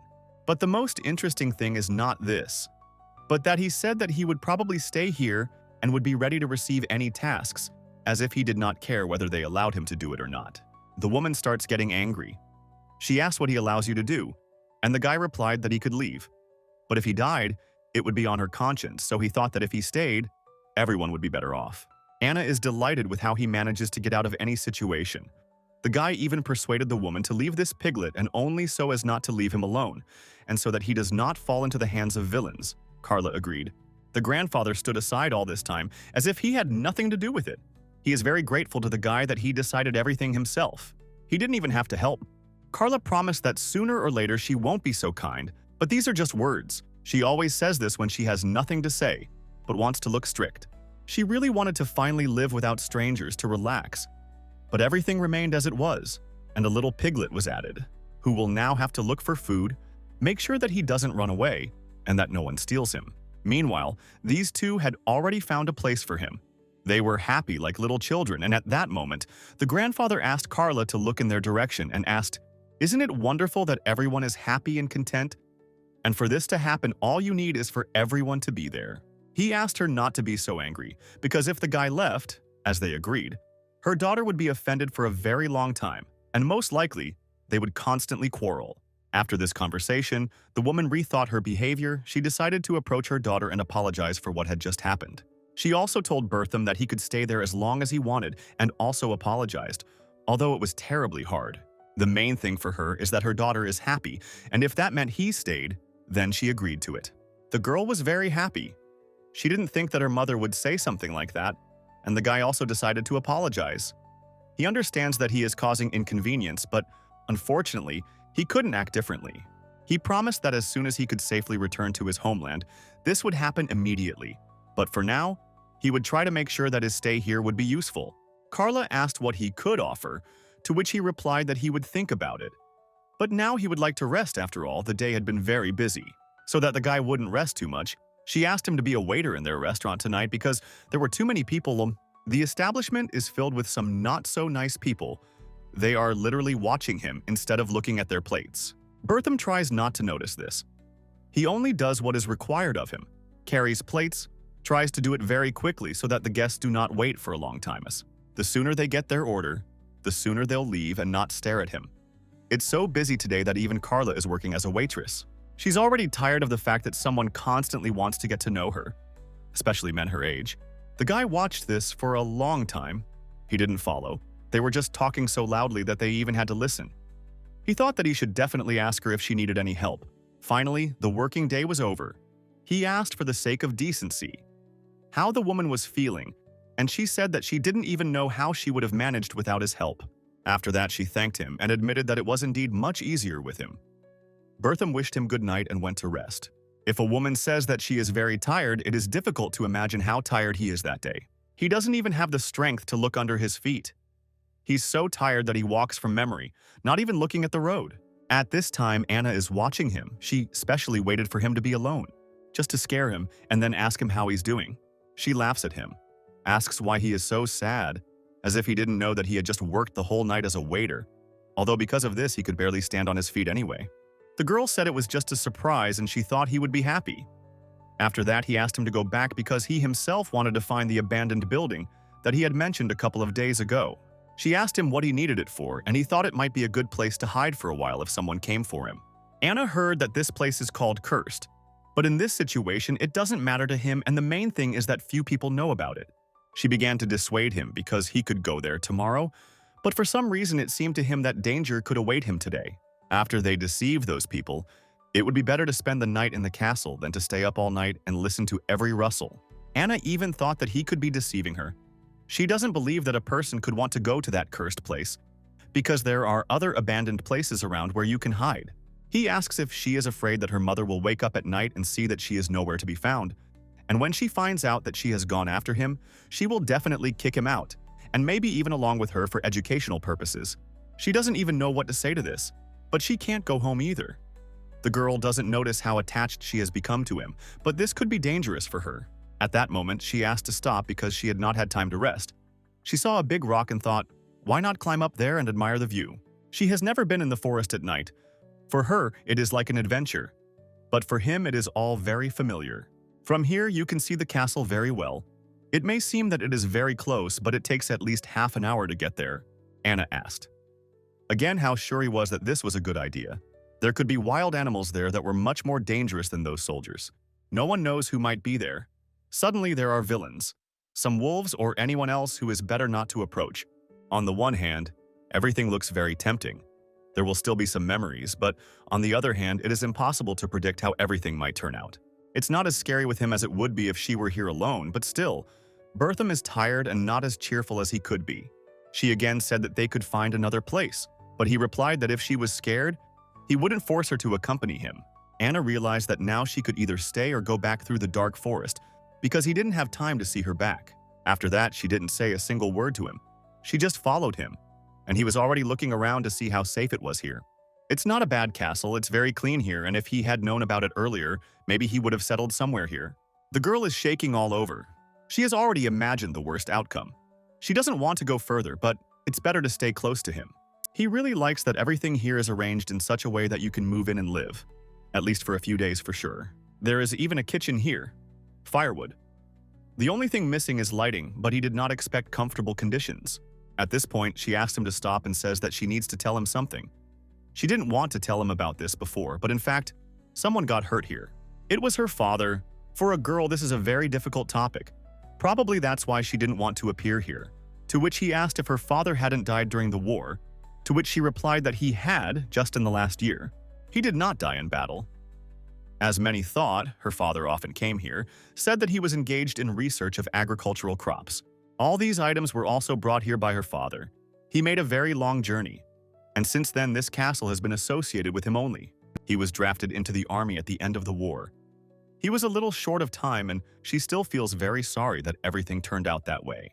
He told her how cruel it was, that every day felt like it was her last, but she couldn't even imagine what it was like to be there and not just listen to the story. The girl doesn't even want to think about what he saw with his own eyes every day, so she never asked about it. She burst into tears from such memories. She could no longer hold back. After all, this is the most painful topic. Anna is a very strong girl. She was able to calm down and even smiled because she understands that you just need to come to terms with this. Nothing can be returned.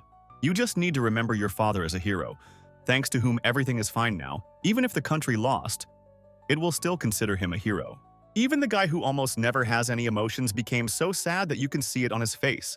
Anna asked to change the topic. She began to amuse herself, because if she thinks about it too long, sooner or later she will go crazy. In the end, in order to at least somehow please her, he agreed to return home, and he will come here tomorrow night. Time flew by very quickly. It felt like 1 second. They didn't even have time to rest and enjoy sleep. Out of habit, Carla looks from the very morning as if she forgot that they made up and there is no longer any need to pretend such emotions. She made everyone work at once. Then she saw that they were no longer sleeping. Anna looked good, but Bertham could use some rest. In any case, since he himself promised to help, now it was my responsibility and there could be no more excuses. The girl's mother noticed that these two are always together. She's already starting to dislike it. Even though nothing special is happening, she shows with her whole appearance how unhappy she is with it. The woman asks why he is standing idle, but he only swept and took a minute to rest.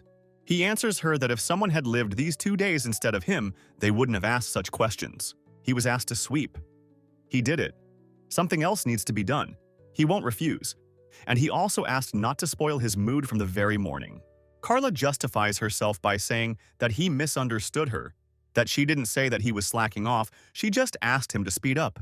He didn't even listen to her. He just went outside. There was something he needed to do there too because it was unbearable to be here. The woman approached him. She decided to apologize for her behavior, explained that she was just used to treating him like that and would try to solve something about it. She feels terribly awkward and will be grateful if he understands, and doesn't take offense. He told her that he would think about what to do, but she couldn't hold back and got very angry. A woman hates apologizing, especially to guys. Then she got tired of screaming. She gave in, and from the outside it was a little funny. The guy was even glad that he couldn't show emotions, otherwise she would definitely be offended. After that, she said that he can do whatever he wants.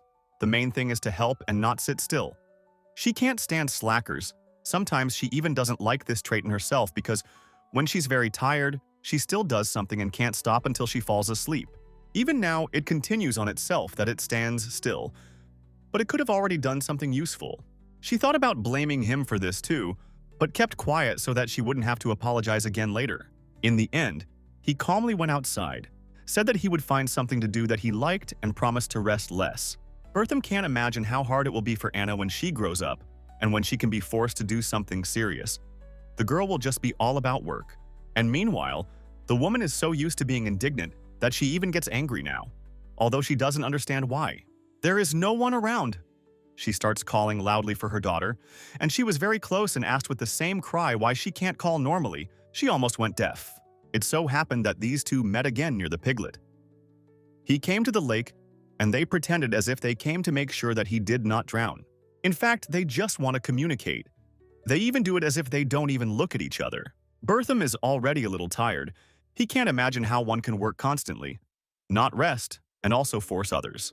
He doesn't remember a single day when Carla lay quietly on the couch and didn't come up with any tasks for anyone. The girl said that she has already gotten used to it, although she understands that usually in other families everything is different. Parents at least do not force their children to work, but with them, unfortunately, everything is the other way around. Mom always says that she should get used to working from childhood, supposedly later. When she grows up, no one will do it for her, and she needs to be able to do everything. The girl apparently caught her mother's bad mood. She is indignant why he is so taciturn, although she herself should understand why he is like this. The guy simply can't say that he was so exhausted in 2 days that he never got tired even in the most serious battles in the war. You can see how he is holding back because if he behaves the same way as them, it will not lead to anything good. He just got a little angry. She said it looked cute. He didn't even have words to respond to it. He just wants to hide somewhere far away so that they would look for him for a long time and never find him. Lately, he hasn't even seen anyone smile or heard a single good word. And that's not all. Their restaurant is supposed to open in an hour, and they need to prepare for that too. Carla noticed that there was no one near the mop. No one was washing the floors and began to look around to see who to entrust this to.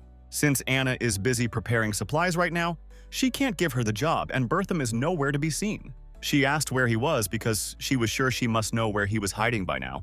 The girl says that she hasn't seen him, and now she doesn't have time to go look for him, so Carla had to do it. Anna only now realized that he could use some rest. She started to stop her mother because it seemed that if she asked him for anything else now, he would just leave them. She runs out after her mother, but Carla is not interested in anything except the washed floors, which she does not intend to wash. Eventually, she found him, noticed that he wasn't in the best shape, clearly wasn't idle. So she thought maybe she should let him rest. Then she saw his scratched hand. She was very scared because she has been afraid of such things since childhood.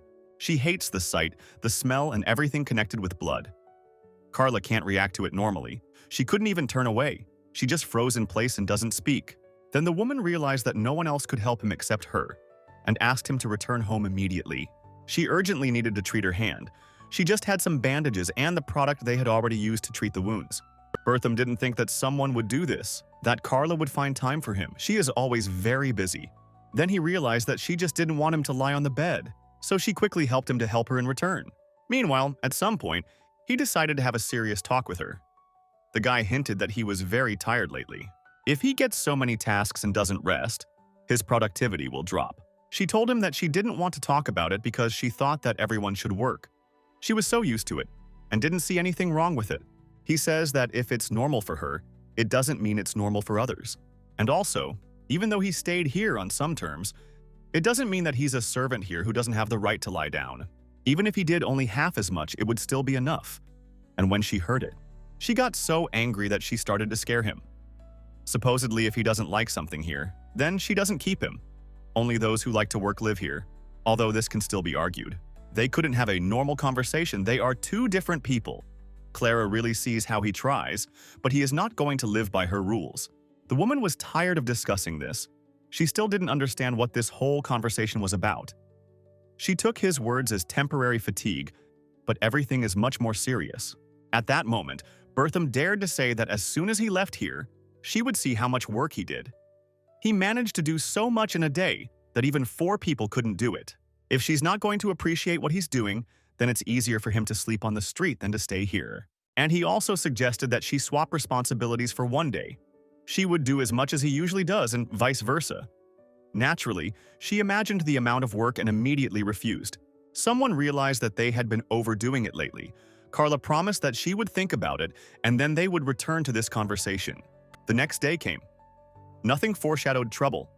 Everyone woke up calmly. Only Bertham forgot that he wanted to go to the castle, and very much in vain. Those people who are looking for him in all the villages and cities came to them from the very morning. Anna saw them and immediately realized that they had come for him. They were very angry. Apparently, they hadn't had enough rest. And she also began to worry not only about the guy but also about the neighbor, because it was she who had deceived them and wasted their time. So that they wouldn't come into the house, she suggested that they go to their restaurant and have breakfast.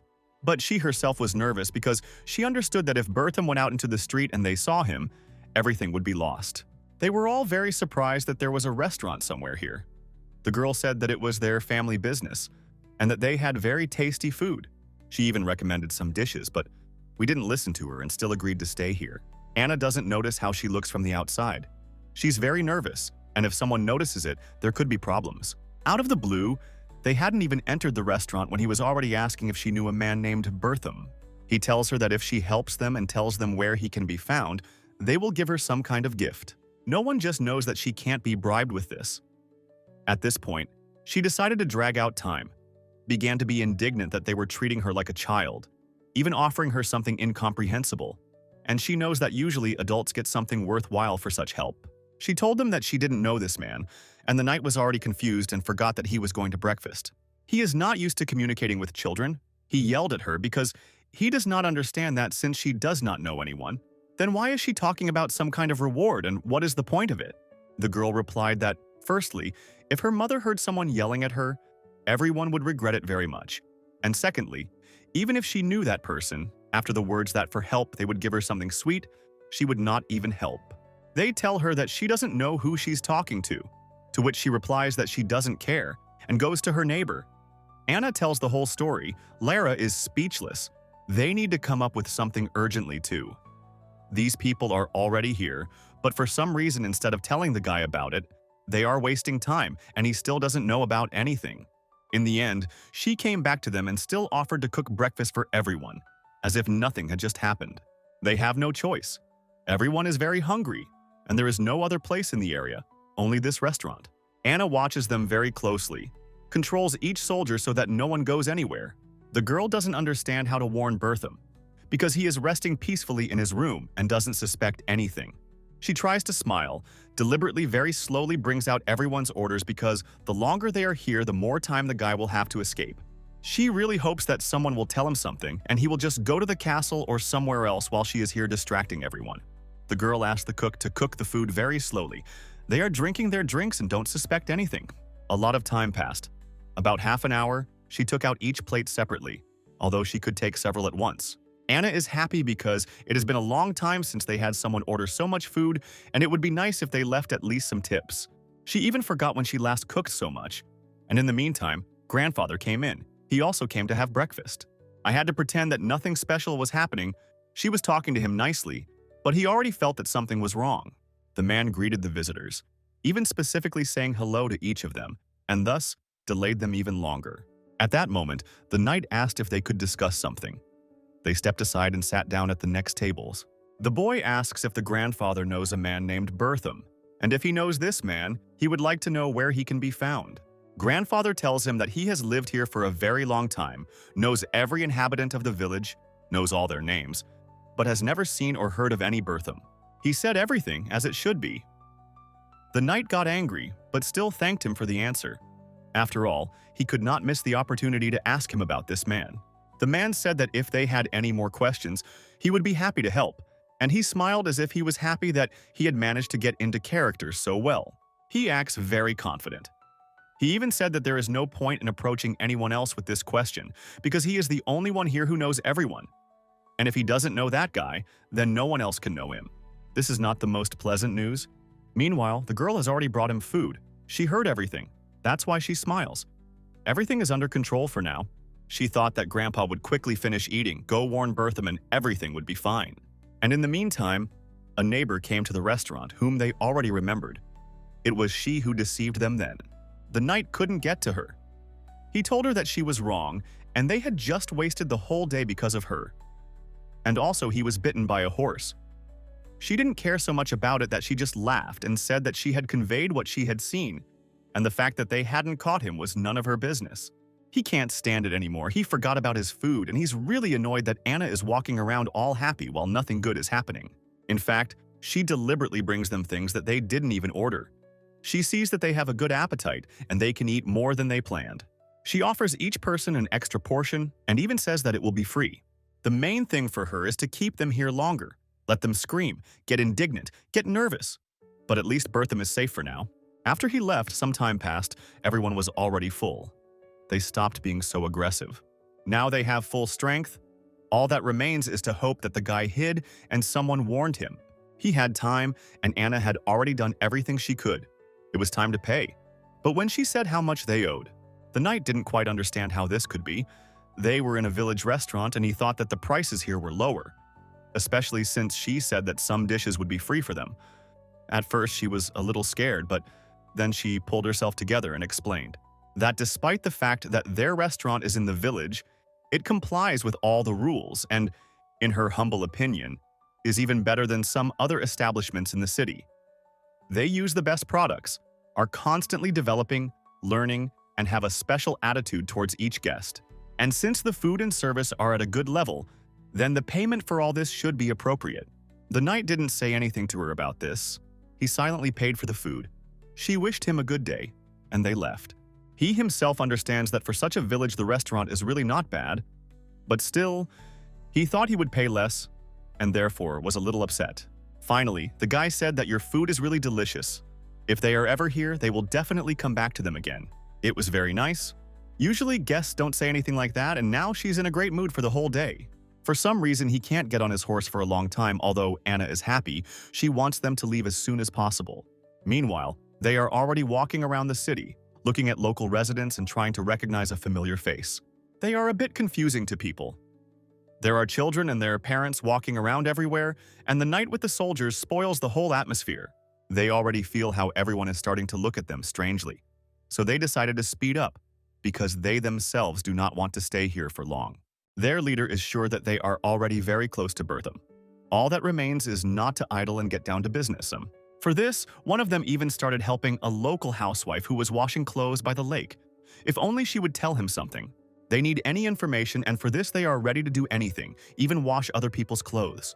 But when the girl said that she didn't know this man, the soldier got upset because it turned out that he had wasted his time. The commander immediately yelled at him. He was unhappy that everything was going so slowly. Although he himself was not doing anything, he was just rushing everyone. The knight decided to show how to talk to girls. He is sure that the soldier simply asked the questions incorrectly, and now there will be a master class. He started smiling at her, said how beautiful she was, made a few more compliments, and in a very sweet voice asked if she had any friends who were often on the street and could see the person they needed. She also answered him that she didn't know any such people.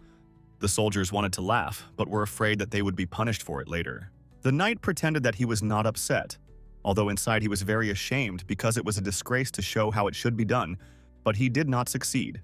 And also, the girl started saying that if they didn't leave her right now, she would call her husband and he would deal with him. The guy got angry that she wasn't helping them, as if he thought she was hiding something from them. In all the time they have been looking for Bertram, there has not been a single case where someone has helped them. The guy can't control himself anymore, he puts a lot of moral pressure on her, and after that the girl couldn't take it anymore. She cried because they scared her. But she just wanted to wash her clothes and didn't do anything wrong. He had to apologize to her. He said that he had gone a bit too far, asked her not to be afraid of them because no one wanted it to turn out like this. Then they went further, decided to stop everyone they met because otherwise they simply wouldn't find him. I wonder where the guy is now. Did he manage to hide? We can only hope for that. These people themselves don't even know where to go. They seem to be walking around the village without any specific goal. It's hard to believe, but Bertram is still in the house. He hasn't gone anywhere, but really, no one has told him anything. He calmly washes the floors, suspects nothing, hears nothing, and yet they are already much closer than he can imagine. Here, he has already arrived at the restaurant, decided to sweep the area, and new customers have already arrived for lunch. They asked if they could order anything, and he replied that no problem, he would call the cook now to write down their order. These people come here every day, they love their restaurant, and there hasn't been a single day that they haven't shown up here. This means that Anna and her mom are really trying. They put their soul into it, and not only it's impossible to watch him calmly talking to visitors, but he should have been somewhere far away a long time ago. They have already received their food, they praise the cook. It is impossible to tear yourself away from these soups. They have never tasted anything more delicious. This is their regular order. Bertram couldn't resist either. He ordered himself a portion and talked to them a little more. Meanwhile, almost a day has passed. Evening has come. Those people are still in the village. They have not received any information. Very upset, the knight thinks to stay here somewhere for the night, because he simply cannot withstand another long journey there and back. They were so tired that they probably wouldn't even notice if a guy walked past them. Grandpa came up to them, he asked how they were doing with the investigation, but they didn't even want to talk to him. They were so fed up with everything. They want to return to the city, but they can't. When suddenly, the man gave a clue. As if a couple of minutes ago, he saw a person similar to the one they needed. He doesn't trust anyone anymore. He contradicts himself. He wanted to cling to any information, but he reacts as if a man should do it for him. He talks like that. Someone owes him something here, but Grandpa just wanted to help, at least he pretends to. Even then, he became interested in deceiving soldiers. He is very good at it. And also, he's probably too bored after all. There's nothing to do at home. And here at least there's something interesting.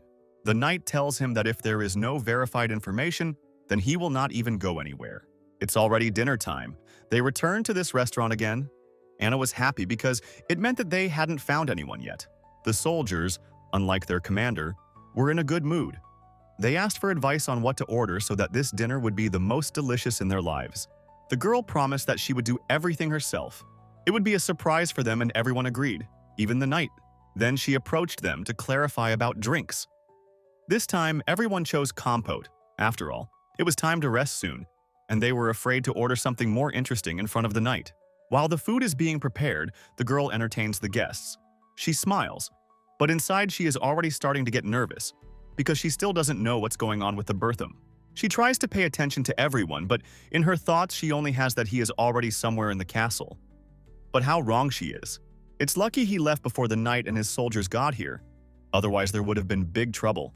Without realizing it, she started talking to the knight, started asking how long he had been doing this, and said that she would also like to conduct such investigations.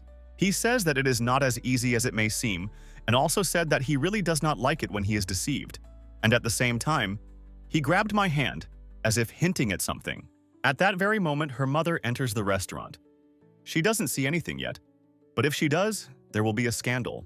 The woman came to say that they are working a couple of hours less than usual today, so guests should take this into account.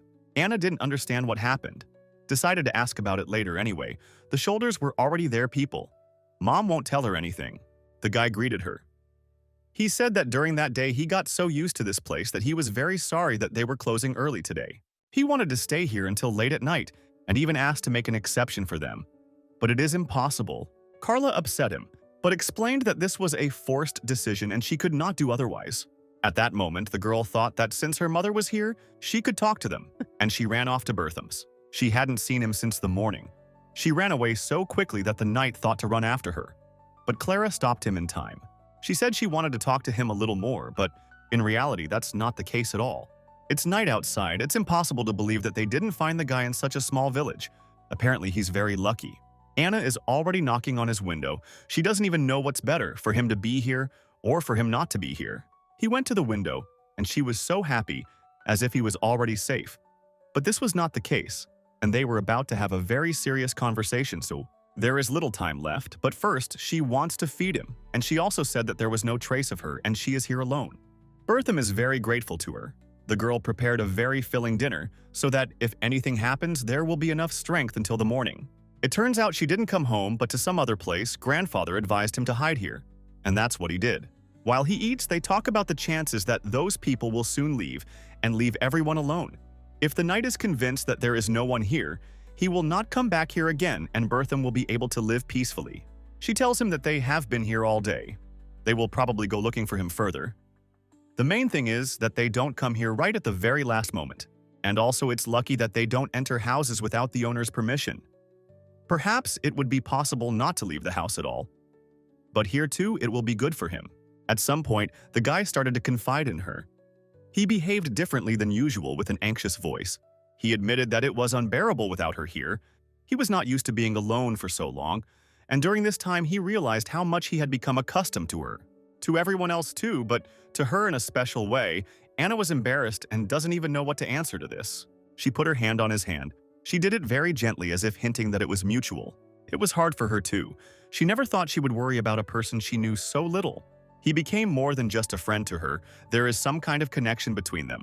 And maybe they themselves don't notice it yet. The guy no longer perceives her as a little girl. He looks at her as a beautiful girl, without whom there is no more meaning in his life. She tells him that he can relax. The girl feels what he wants to tell her and understands how difficult it usually is. Bertham is very happy that she understands him and said that it is very easy with her, as if they have known each other all their lives. And then, a serious conversation began, from which her heart began to pound. The guy asked her to describe how she saw him, because judging by how much she helps him, that she is ready to accept all his shortcomings, Bertham is not just a good friend to her. He understands that it won't be easy for her to tell him this, but he wants to hear it so much that he's ready to wait as long as it takes. And also, he is very afraid that at some point, he will no longer be able to live without her help. He will not be able to live on his own, and he will constantly be drawn only to her. The guy took her hand and said that if she felt uncomfortable with him, she could confess or leave if she wanted to. It is important for him to know that they are both comfortable with each other, that he is not pressuring her, not forcing her, not causing her pity. The girl asked how he could think about such a thing, because if she communicates with someone or cares about someone, it means that she does it only with pleasure, especially since she told him about it many times. And after that, she said that since he was asking these questions, it was time to admit that she herself did not know why she treated him this way. This desire always arises inside. She just wants to see him happy and feel that he is grateful for it. After that, she admitted that her biggest fear is that if he leaves and she has to get used to living without him. They took each other's hands again.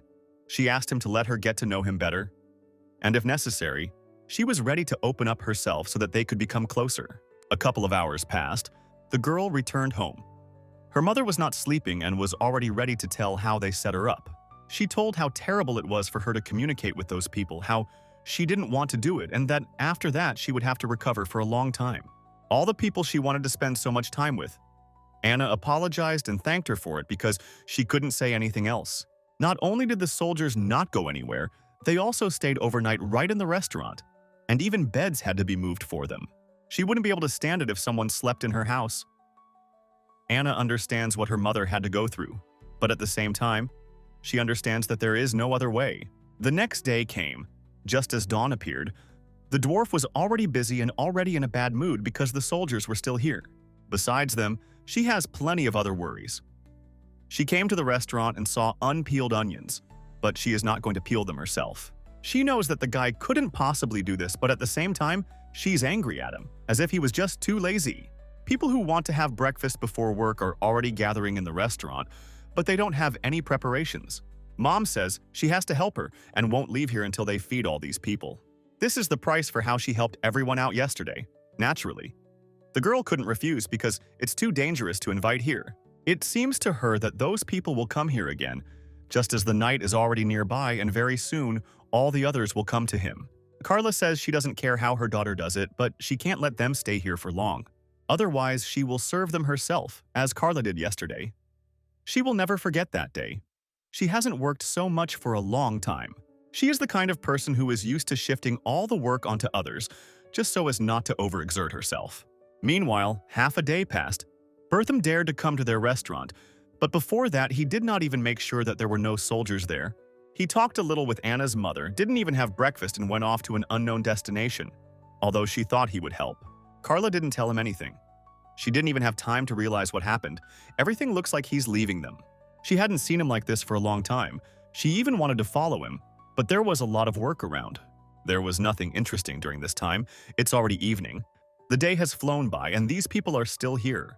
And a little more, and Carla will ask them, what is the point of them staying here, if all they do anyway is eat in a restaurant and no one is looking for anyone? It is clear that they have relaxed too much. He has not yelled at anyone for a long time and has stopped controlling everyone. They come here as if it were their home. The woman is holding on so as not to close the restaurant for a couple of days. Otherwise, they will definitely leave here. She also doesn't like that this guy is constantly picking on her daughter and sometimes even behaves very rudely. Meanwhile, Anna had already made all the preparations.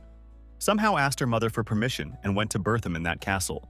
Today, the guy decided to stay here. He even took some things with him, so that if something happened, he could quickly escape.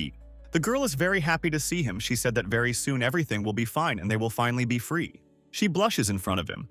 She used to feel embarrassed about it, but now she's so comfortable with him that she doesn't think about it anymore. For some reason, he is silent, although she knows that he has no emotions. Today, he is somehow different. Like yesterday, she brought him dinner. It's already a tradition. Today they have vegetables, her signature pie, fruits, and tea. She said that these soldiers eat so much that they have no reserves left. She has not eaten anything all day, and this is her first meal. Then she asked him how he felt sitting there in the dark, alone. And he said that he had spent most of his life like this, so he was used to it. In a couple of days, he learned to distinguish sounds very well. When Anna thinks that there is someone else here, he immediately says that it is either a draft or stray animals. He has even met some of them. To make things less boring, he started telling jokes. They were very famous, but the girl had never heard them. Some time passed, and he admitted that he had been thinking all day about talking to the knight right here in this castle. The girl asked him to explain why this was necessary, to which he replied that he was already tired of running and hiding. He just needed to solve everything. She doesn't even know what to say to that. But Bertham explained that he doesn't want to cause inconvenience to everyone. It's because of him that all the residents can't go out into the street in peace because there are soldiers everywhere who don't give them peace. He believes that if he is destined to return to his homeland, then it should happen. The only problem is when it comes to their relationship. He says they can keep in touch, but if she wants something more, they'll have to talk it over and decide. If he has to quickly pack all his things and leave, they should already know what to do. The guy understands how all this scares her, that she was not prepared for this, but this is reality. They are already adults and must think ahead. Anna tells him that it's all very complicated. She's afraid to admit to herself what she would like with him in the future. She is nervous, so she suggested changing the environment, for example, going outside. There is no one there now anyway. He agreed because he didn't care that someone might notice him. And she looked around out of habit. The girl asks why he is so calm, to which he asks who they should be afraid of. He has already decided everything for himself. After that, he suggested not to think about the bad. This night can be made much more pleasant if you forget about the problems. Moreover, he didn't ask her to worry so much. Everything is under control. The weather is just so calm now and he wouldn't want to ruin everything.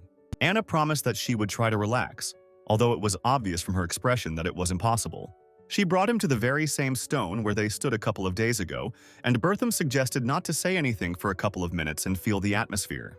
The girl looks down. She tried to listen to him, but her heart is very worried. She has come up with all sorts of problems for herself. Nothing has happened yet, and she is already in such a state as if they had parted forever. Nothing foreshadowed trouble. Bertham spoke for some feelings. She was so scared that she stumbled right on the stone. The girl can't control herself, she screams, falls, and the guy immediately jumps after her like a real man. And in the meantime, her mother is still awake. She had some kind of bad feeling, and so she went out to check something. She saw that a lot of food was missing. Then she went into her daughter's room, but she wasn't there either. The first thought that came to her mind was to go feed that guy again. But she had no desire to follow him. Then she thought that they had brought too much with them for it to be a normal dinner. It looks more like some kind of escape. After that, the woman could no longer sleep. She began to look for her everywhere because she still had hope that she had misunderstood everything and they were somewhere nearby. The woman thought that there could be no one there, but that night quietly approached her and asked what she was doing there. Carla was indignant because she should be asking what he was doing here and asked him to move away from her. Then she asked him why he wasn't sleeping, and he replied that he'd been taught to wake up if he heard something unusual. Then he says that since they met, he has some question.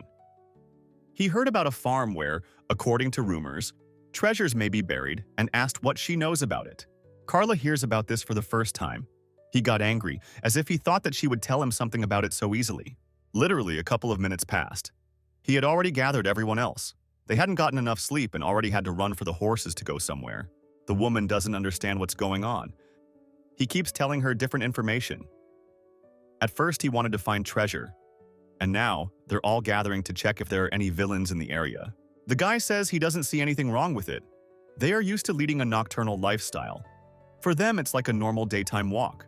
Carla understands perfectly well that they are not telling her everything and even thought about following them. Then she remembered that they are on horses, and she won't even be able to catch up with them. Meanwhile, Bertham saved the girl. He made her fall on him and not hit the ground. She told him that she didn't think the rocks were so slippery and still hasn't said anything to him. No nice words. The guy said that now someone should thank for the help, and she laughed and apologized because for some reason she didn't think about it. Then she realized how rude it was on her part, thanked him properly and felt terribly awkward. Then they got cold. She covered herself with something big and warm, and he said that he was fine as is. Bertham again says that he loves when everything is planned and hates being in a situation where he doesn't have a plan. The girl admitted that she only likes the plan where they end up together, like now. She says that he is so strong and big that it is hard to believe that he has to run away from some soldiers that he can handle in no time. They didn't finish talking about it. They started falling asleep right on the street without even returning to the castle or house. Anna Speed doesn't even know how scared her mother is right now. She won't have the most pleasant morning. The next day came. The guy woke up earlier. He immediately woke her up. It was hard to wake up, but there was no choice. He saw how hard it was for her. He decided to carry her in his arms so she could wake up, especially since she was much smaller than him, and he hardly felt it. They were walking with a very beautiful view, just as dawn came. Only if it weren't for all these problems, it would have felt completely different. Anna looks ahead, is very worried, although she understands that nothing depends on her anymore. She doesn't even know what the plan is for the day, where Bertham will be today, and those people have already left. She asked him to go slower. She is very afraid of meeting the knight. She thinks that they will take him with them, and she will have to go home alone. Unlike the girl, the guy doesn't think about anything at all. He's not as afraid of everything as she is. He tried to explain things to her before, but nothing worked, so he just tries to cheer her up a little. Anna asked to go through the most beautiful views. She wants this morning to be remembered for a long time, because it is unknown if they will be able to walk like this again, together, where there is no one around. The girl thanked him for that night and morning, and he replied that soon this would happen every day. She really wants to believe this because if they have to be separated for some time again, even if it's half a day, she won't be able to bear it. Bertham can't promise anything. He only knows one thing. They will have to live together either here or in his homeland. They didn't even have time to finish speaking when Clara came up to them. She had been looking for them for several hours. She was very angry, and she had something to say. She doesn't even want to listen to anyone. She said that if we have to look for one of them again, she will forbid them to leave the yard, and if someone does, they will never come back. She started to change the guy, that he always takes a girl with him, although he knows perfectly well that in such cases it is necessary to warn the parents. Anna is a minor. Her mother is obliged to know where her child is every second. The girl wants to explain something, but she just doesn't listen to her. Clara is already all red and begins to regret that she allowed someone to stay with them. She's so fed up with all this that she grabs the guy by the clothes, orders him to apologize immediately, and because of her screaming, she doesn't hear how someone else joins them. Anna accidentally looked to the side and saw that the knight and his soldiers were literally 100 meters away from them. Her heart sank very much. She was scared because now her future with Bertham depended on how everything ended. Carla stopped screaming. Everyone calmed down because now it was the knight's turn, and he clearly had something to say. He looked at Bertham with a very menacing look, as if he were prey that he had been chasing for too long. You might have thought that something cruel was about to happen, but the guy didn't even say hello to him. He grabbed him by the clothes. put him on the floor and asked what he was doing there. Everyone doesn't understand it that way, but it's unlikely that the knight would dare to say anything after that.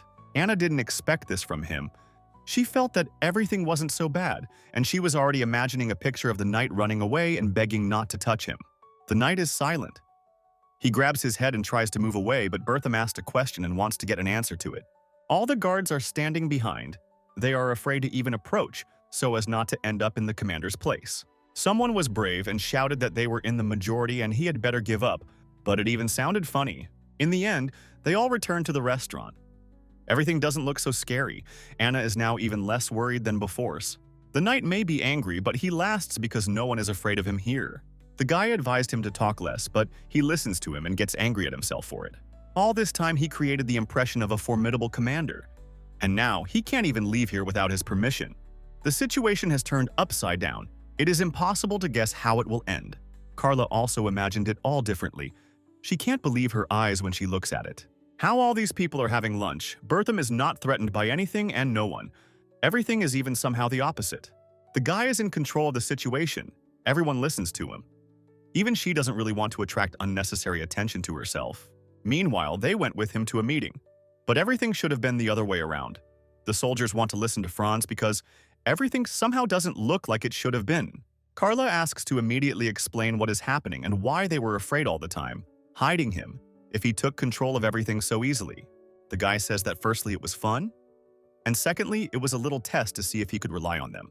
Carla doesn't even get upset. She told him that he is a strange person and that she won't fall for his tricks anymore. The main thing for her now is that everything is fine. At least she doesn't have any worries inside.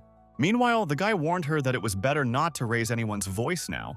French was under their control now, but that didn't mean it would always be like that. Bertham knows him very well. This man needs to be intimidated to the end and not given a drop of freedom. As soon as he feels that someone is afraid of him, all efforts will be in vain. She said that she understood everything and said in advance that as soon as everything was over, she would have a very serious conversation with him, and this concerns not only his residence here. She managed to ruin the mood, he told her so, although in fact, he had already decided everything for himself a long time ago, and she would not stop him. The woman tells him that she doesn't even know what to talk about. They need to make these people leave, because now they are just wasting their time. He understands this perfectly well. He just needed to step away to gain the strength to change the situation. The woman asked what exactly he was going to do, and he replied that she would see everything for herself in a couple of minutes. He promised that in just a couple of hours there would be no one here, if of course everything goes according to plan. They agreed so much that they already forgot that Anna was there with them. And knowing those people, they could take advantage of this. Had to quickly go down to the first floor. Carla is looking for her daughter, and at that moment, remembers that if someone wanted to eat, then they have nothing. They only have unpeeled onions, potatoes, and a couple of other vegetables. In that case, she doesn't even get upset because no one else is going to feed them. Back then, they did it so that they would linger here and not find the guy, but now there is no point in it. He starts going to restaurants, not even looking at anyone, and everyone is waiting for him to say something. Even the knight he could have left long ago, but he sits in the same place, as Bertham told him. After some time, the guy asked their commander to go outside with him, and Anna got worried again. She's trying to cook something. She's been eavesdropping on them all this time, and now they've even left. Bertham deliberately went very far away. He stopped by a tree and told him that now everything needs to be decided. He said that he knew they had come for him, and even suggested finding some kind of compromise. Before that, the knight wants to ask him a few questions. For example, what the guy has been doing here for the last 3 years. Bertham answered that he just lived here, and the knight said that it seemed to him that someone was hiding here to avoid paying a debt. The guy says he has no debt, but the knight doesn't think so. He says he'll either have to give the money back or pay with his life. Bertham doesn't even want to hear anything about it. He hints that one more word about duty and someone will say goodbye to life, but definitely not him. At that moment, a little pig ran up to them. The French was already so tired of this village that all the animals here irritated him. He can't even look in that direction. He asked to remove this pig, and Bertham just laughed at this. And then he said that if he doesn't like it here, then no one is keeping him here. He can take all his assistants and leave where he came from. He replied that he would not wait for this because he planned to return with Bertham. The guy says that in that case he will have to share here because he's not going to leave here anywhere, especially with them. So far everything looks like a normal conversation. although everything could have been much worse and even more dangerous. Bertham came closer with the piglet. He said directly that he was already tired of talking to him and suggested that they part peacefully. He says that it is impossible. He came here with a specific purpose and will not leave here without him. Bertham joked that if he wanted to see him so much, he could make a model or a painting to always be near him, but not physically. He didn't appreciate the joke. He thinks it's disrespectful towards him, and in general, he usually punishes him severely for it. And also, they have already spent so much time here that if necessary, they will stay for just as long. The guy doesn't take this man seriously enough to even hit him in the leg. And then he said that if they didn't leave here within an hour, he would do this all the time. Bertham understands perfectly well that he is the strongest here, and no one will dare to answer him in kind. The knight asks why he is behaving so badly, to which Bertham replies that he simply refuses to leave with them and wants to be where he is comfortable. Meanwhile, mother and daughter are still in the restaurant while Clara doesn't care what they are doing there. Anna is worried as usual. She can't find a place for herself. The worst thing that can happen is if the guy never comes back. At this moment, she wants to get at least some support from her mother, but she doesn't even say anything. She really doesn't care. The girl knew that her mother was unhappy from the first day that there were always some strangers in their house. But now everything is different. She thought that Bertham was no longer a stranger to them, but her mother didn't think so. And then she starts to joke about her, that if her mother doesn't start supporting her right now, the girl will go out into the street and help him. Clara is so tired that she doesn't care what's going on around her. She wants to relax and never hear that name again. The same thing from all sides: Bertham, knights, help, to assist, some troubles. She is tired of it. Those two are still on the street. They can't come to an agreement. They try not to start a conflict, but they can't talk calmly. No matter what time the knight is on his mission, he doesn't care about the time. But the guy is already starting to think about when it will all end. He can't just take him and drive him away. He needs to negotiate, and that's impossible with this person. He stands his ground to the last. It is impossible to offer him anything, but if they behave the same, nothing will come of it. Bertham is already using all possible manipulations. He comes closer to him with this piglet. They have already stood on opposite sides of the tree. The knight is also tired, but he does not give up. The guy thought that since they were already here, they needed to do at least something. After all, after living with Anna and her mother, it was impossible to just stand and do nothing for so long. He got into the habit of finding things to do, and the knight starts laughing and calls Anna to look at her fiancé. The guy asked him not to throw around such words. This is his personal life, which does not concern anyone else. At some point, Bertham couldn't take it anymore and just ran away from him, to stop listening to that annoying voice for at least a couple of minutes. He smiled and thought that he couldn't run away from him anyway. He would find him anyway. Meanwhile, the knight had already returned to their courtyard. He greeted the girl again, smiled. But she's not going to smile back at him. She's irritated by this man, especially when he's so happy. She asks him what he needs, and he says that she will probably have to stay in their village for a couple more days because her lover does not listen to him. The girl asked why anyone would listen to him at all. Bertham is a free man and can do what he wants, whether someone likes it or not. And also, she starts hinting that she is a little busy and he is actually distracting her. If she doesn't have time to feed the visitors, they might not come next time. And as he could already guess, they are much more important to her than he, a man who wants to ruin the lives of two people at once. Anna even turns her head towards him less on purpose, so as not to see this face, which she will soon start dreaming about. Lately, the knight has been in her life too much, so it would be better if she looked at him less. At this point, she tells him that if he is going to stand here any longer, it is better for him to help with something rather than stand around doing nothing. Naturally, he immediately became tense because he was not going to wash some fruits while he had a lot of things to do. He replied that he was not obliged to do so, to which she said that then she was not obliged to talk to him and wished him all the best.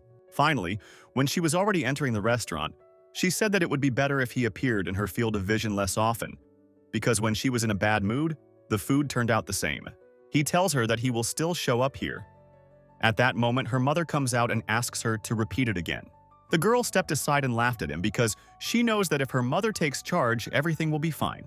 The woman stepped on his foot and warned him that if she saw him there again, he would definitely be in trouble.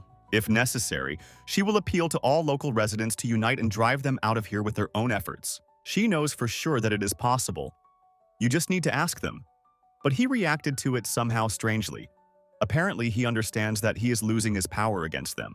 Now, if he wants to achieve something, it will have to be done only peacefully and in no other way. By some miracle, he was finally allowed into the restaurant. He ordered a light lunch. Anna refused to cook for him for a long time, but he promised that he would sit quietly and would not disturb anyone. She agreed only on one condition, that he would peel the potatoes for this. This was payment for all those times when she was nervous because of him. The guy has never done this before. He is so hungry that he doesn't even resist and is ready to peel this potato. The girl and her mother start whispering. He says that it is not nice in his presence, but they just ignore him. Then she told him that his job was to peel the potatoes in silence and eat his food, and everything else was none of his business. Before, she couldn't even imagine that she could talk to him so boldly, but now she even likes it. He does it so badly that he only wastes food. It's even painful for Anna and Carla to watch. It's very hard, but he peeled a whole basket of potatoes, leaving more waste than anything that can be cooked. Even though he doesn't know it yet, they will definitely charge him double the cost of the food, although he probably won't even notice. Meanwhile, Bertham returned to them. The girl is very happy to see him, and Knight Frank already has a couple of questions for him. It's obvious that the guy is tired. He was on his feet the whole time and apparently came to get something filling. First, he asked Anna if everything was okay, if no one was offending her here, and she said that everything was fine and that she herself was surprised by this. After that, he asked that knight to step aside so as not to spoil the beautiful moment. On the way here, Bertham picked up a few things and all so that she would just smile, and this day would become a little better for her. He picked beautiful flowers for her. It's her favorite color, and they smell so good that it's impossible to tear yourself away from it. This is the first bouquet he has given her. Anna has never been given anything like this before, so she doesn't know how to react to it. Her mother told her that she needed to take the bouquet in her hands and at least smile so that the guy wouldn't think that she didn't like it. Anna is shocked. She only looks at these flowers, her face is red, and the guy already understood that he was able to please her. In fact, she not only appreciated the gift, but also wondered what it could mean. The knight is very angry because he doesn't care about their relationship. He planned to leave here a long time ago, but nothing changes. It's as if no one notices him here. Only now the girl came to her senses. She thanked for the bouquet and said that she really loves flowers, especially pink ones. Now they will make her happy every day. This is exactly what she was missing, especially after all this stress around. He told her that if necessary, he could give them to her every day. The main thing is that she was happy and smiled. The guy thought she would just smile and put them somewhere to the side, but Anna still admires them and is truly happiest. The knight has already asked to pour him something stronger. He can't watch this calmly. He imagined it all so that he would find him. Everyone would be afraid. And in the end, Bertham calmly gives Anna flowers and doesn't even pay attention to him. Carla is not thrilled either. She doesn't really like all this romance, especially if it's also connected to her daughter. The girl noticed that they were the center of attention. She felt awkward, especially in front of her mother, who could misunderstand everything. The knight asked how long they would have to watch all this or not, but surprisingly, a woman spoke to him and said that it was none of his business, and if he didn't like something, then no one was keeping him here. These were very correct words, although she herself was not delighted with all these flowers and tenderness. But she still put this man in his place. She allowed her daughter to enjoy the moment after all. She is already an adult, and it is worth getting used to the fact that she is no longer 5 years old. Everything dragged on for half an hour, and this bouquet is still in her hands. It became special for her, and this is the gift the girl will remember for the rest of her life. Even if in the future she will be given bigger bouquets, this first one will remain in her heart as the most beautiful and the best. She said again how beautiful it was. Thanked him. It was unexpected and very nice. Surprisingly, even Mom looks at this calmly. She is not even angry and really wants to see how it all ends. For some reason, she thought that after that he would go somewhere again. She wanted to say goodbye, but he said that today they would be together all day. And if she wants, they can go somewhere for a walk, because he knows how much she loves it. He even chose a very beautiful place for her. And then Mom started saying that they actually had things to do, and before leaving, they should definitely discuss it with her. Even the knight intervened here. He laughed and said that in fact she already has an adult daughter, and then immediately pretended as if it wasn't him who said it. She thought that maybe he was right, didn't even argue, and Bertham asked why she didn't listen to him when he told her the same thing before. In the end, the woman went about her business. She did not stay there because you can waste the whole day like that. The knight suggests returning to their conversation, and Bertham replied that he doesn't want to, and that should be enough. Then his assistants joined him. They hadn't talked together for a long time and decided to discuss something. Some had planned to return home much earlier. Their families are waiting for them, and they don't like that there are no deadlines so that they can at least roughly understand how long they will be here. Everyone has some plans. They were promised extra days off, but a whole week has already passed and it's already stressing them out. Because of this, they even started saying that they would soon not be able to stand it and would leave themselves, especially since they had already caught whoever they wanted. And now it was only up to the night. While they were sorting out their problems there, Anna had already come into the room, found a suitable vase and put the flowers in water. Then she was getting ready to go somewhere again with her basket. Mom asked where she was going, and Anna answered that it was not far and for a short time. She didn't specifically say the location so that no one would look for her or even try, and after that she wished me a good day and asked me not to be angry. She wants to have a day off today, especially since there shouldn't be many people today and Mom should cope. Meanwhile, she's already catching up with Bertham. The girl quickly collected everything she needed. He didn't have time to go far. It's not clear yet why they didn't leave together, but it is what it is, and for some reason she can't catch up with him. It's as if he deliberately goes further and further away, doesn't notice her, or maybe just doesn't hear her. I had to try. She ran after him, started screaming and asked him to stop, and only after that he noticed her. She was a little upset that it turned out this way, but she tried not to show it so as not to spoil the walk. She suggested that he stop here, right on the flower field. As usual, she had something to eat with her, and he already started offering to pick a new bouquet for her, because yesterday, he really enjoyed doing it. Anna didn't think that this could happen, of course, she's not against it. But she warned that if it takes a lot of time, then he can do it later. He even offered to put together a bouquet, but she said that she was too hungry, and if he insisted, they could do it on the way home.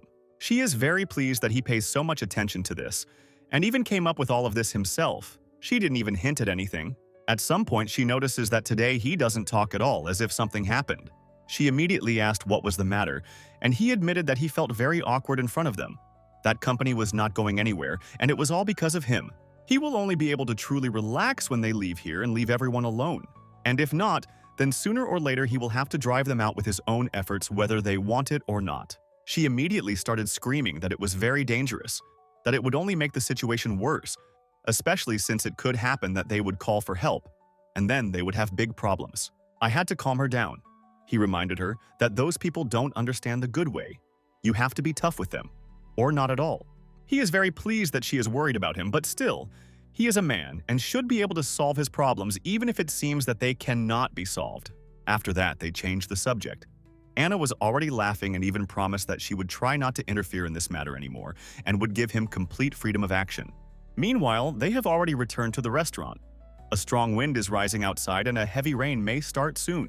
During this time, her mother had already prepared food for everyone. She herself did not notice how she managed to do everything. Today is some kind of special day. Everything works out for her. She also asked everyone to put the food on the tables. After all, they need to rest a little and remember what it's like to delegate. This is her favorite activity. Before, she never did anything herself. And now her daughter constantly runs away and leaves her no choice. Still, she retained some skills. Now the soldiers are peeling potatoes, carrying food to the table, and even helped sweep the floor today. All this time, the knight sits with a dissatisfied face. He doesn't even have an appetite, and that's for the best.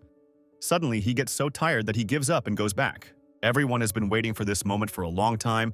No one even pays attention to him anymore. He just sits in the corner and doesn't bother anyone. Over the past few days, the soldiers have already made friends with the villagers and even met some of the girls. Sometimes they meet them in the evenings, walk together, but not in pairs, but in groups. Even Anna already treats some of them well. She often watches them and laughs at how they have fun. As a result, a lot of people gathered in the restaurant. Almost the entire village came, and all thanks to the soldiers who invited them to dinner. Clara is happy, they get a lot of revenue, and people are also happy because their new friends pay for everything for them. There isn't a single free table in the entire restaurant. Everything is taken. Even the neighbor Lara had to come help. She is a waitress today and also didn't go unnoticed.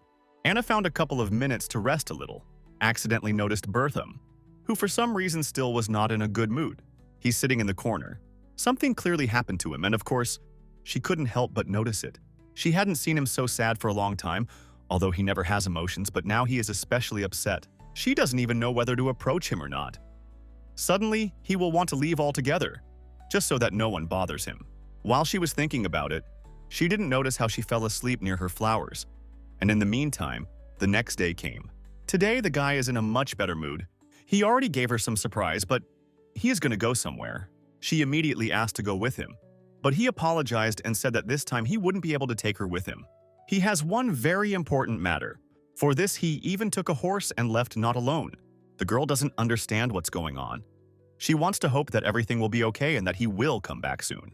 She had thoughts that those people had secretly agreed with him that he would leave with them, but he would definitely have told her about it and would not have done so.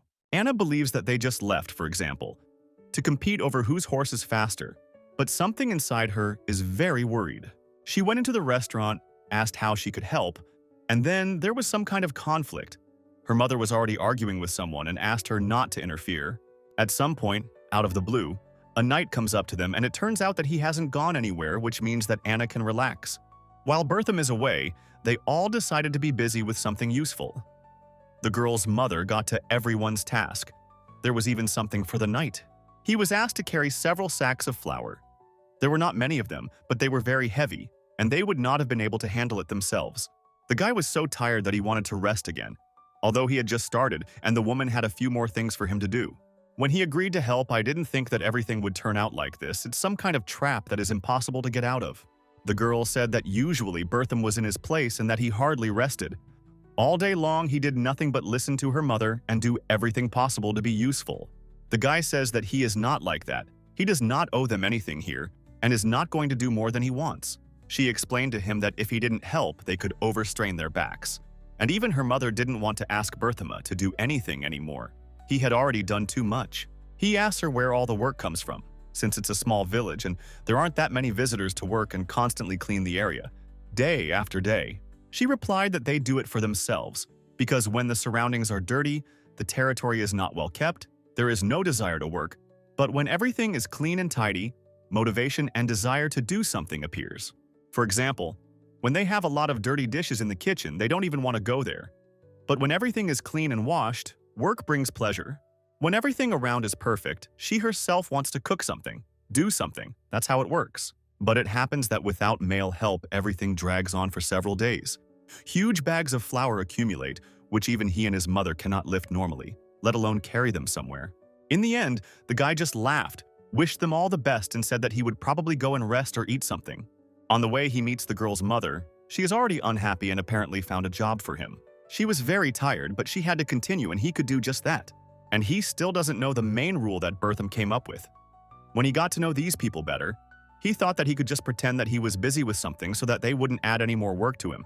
And usually it worked. As soon as Carla sees that someone is idle or resting, she happily changes it, and no one can refuse her.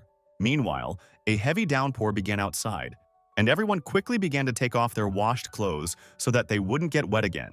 Anna was very upset, but at the same time, it also means that there is nothing else to do outside. You can calmly go inside and relax. Because of this, she even began to love rain since childhood, especially if it lasts for a very long time or even several days.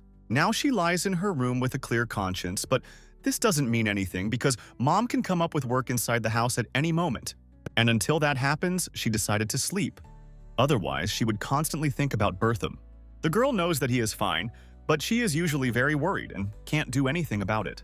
She lay there for a very long time trying to fall asleep and didn't notice how it got dark outside. It was already night and the rain was starting to subside. Something is bothering her. It's not giving her peace and she doesn't even know what exactly. She forgot to have dinner, and this is probably one of the reasons why she is so sad. She even forgot to cover herself with a blanket. The room had already gotten cold, but she didn't seem to notice it. At some point, this guy knocked on her door and said that she had something from Lara, and she should read it right now. The girl asked what it was, and for some reason he was crying and couldn't explain anything. She takes this piece of paper. It says, "Hi sister, it's me Laris. It's unexpected, but I'm going to fulfill my love. I'm planning to leave the village and follow a group of knights. As a person who has feelings for the world of Bertham, you should understand me, because you probably felt the same as I do now." The guy says that he also read this letter. He is interested to know who exactly Lara liked. After all, knowing her character, she could fall in love with anyone. It is enough to tell a person that she is very beautiful and the girl will immediately fall in love with him. Anna thought that she needed to talk to her immediately. She felt that this was not true love. Well, or at least they need to check the person because of whom she wants to move to another city. She asked the guy to find out something about it, and she herself approached the knight, but it is not yet clear how he can help her. He was sleeping peacefully, literally opened his eyes for a second and saw Anna in front of him, who was looking at him very intently. In his place, any person would have been scared. He shouted at the whole room and asked why he was doing this, and she didn't even apologize. She told him as it was that her neighbor had fallen in love with one of the soldiers, and when they left, she was going to leave with them. She says it as if she is indignant, but the knight has no idea what he has to do with it. The guy realized that he wouldn't be able to fall asleep. At the very least, she wouldn't leave him. And right next to the window, that guy was loudly crying. He started telling her that this is the business of those two people and they should not interfere in it, but she does not think so. Anna tries to explain that her friend is too romantic. She perceives any pleasant words in her direction as if it were love and a person's confession of feelings. She knows her too well and wants him to somehow forbid Lover to leave with them. The knight can't take it anymore. He screams at the whole house that he is already tired of helping everyone, especially since he does not understand how she imagines it. Two people fell in love with each other, and he will interfere with them, even without having the right to do so. It's deep night outside, and they've already got ready and seem to have decided to go somewhere. In the end, the girl and that guy went somewhere, and the knight stayed in place. Anna clearly had something in mind. It's unlikely that she wanted to ride a horse so late. She had never done this before, and was also surprised that the knight so easily agreed and provided her with a horse. He probably just wanted her to get off him, and that was the only option. Now he has some time to go back to the room and sleep as much as he can. The guy watches them, but he himself is already swaying from side to side. It is hard for him to stand on his feet. He is so tired that day.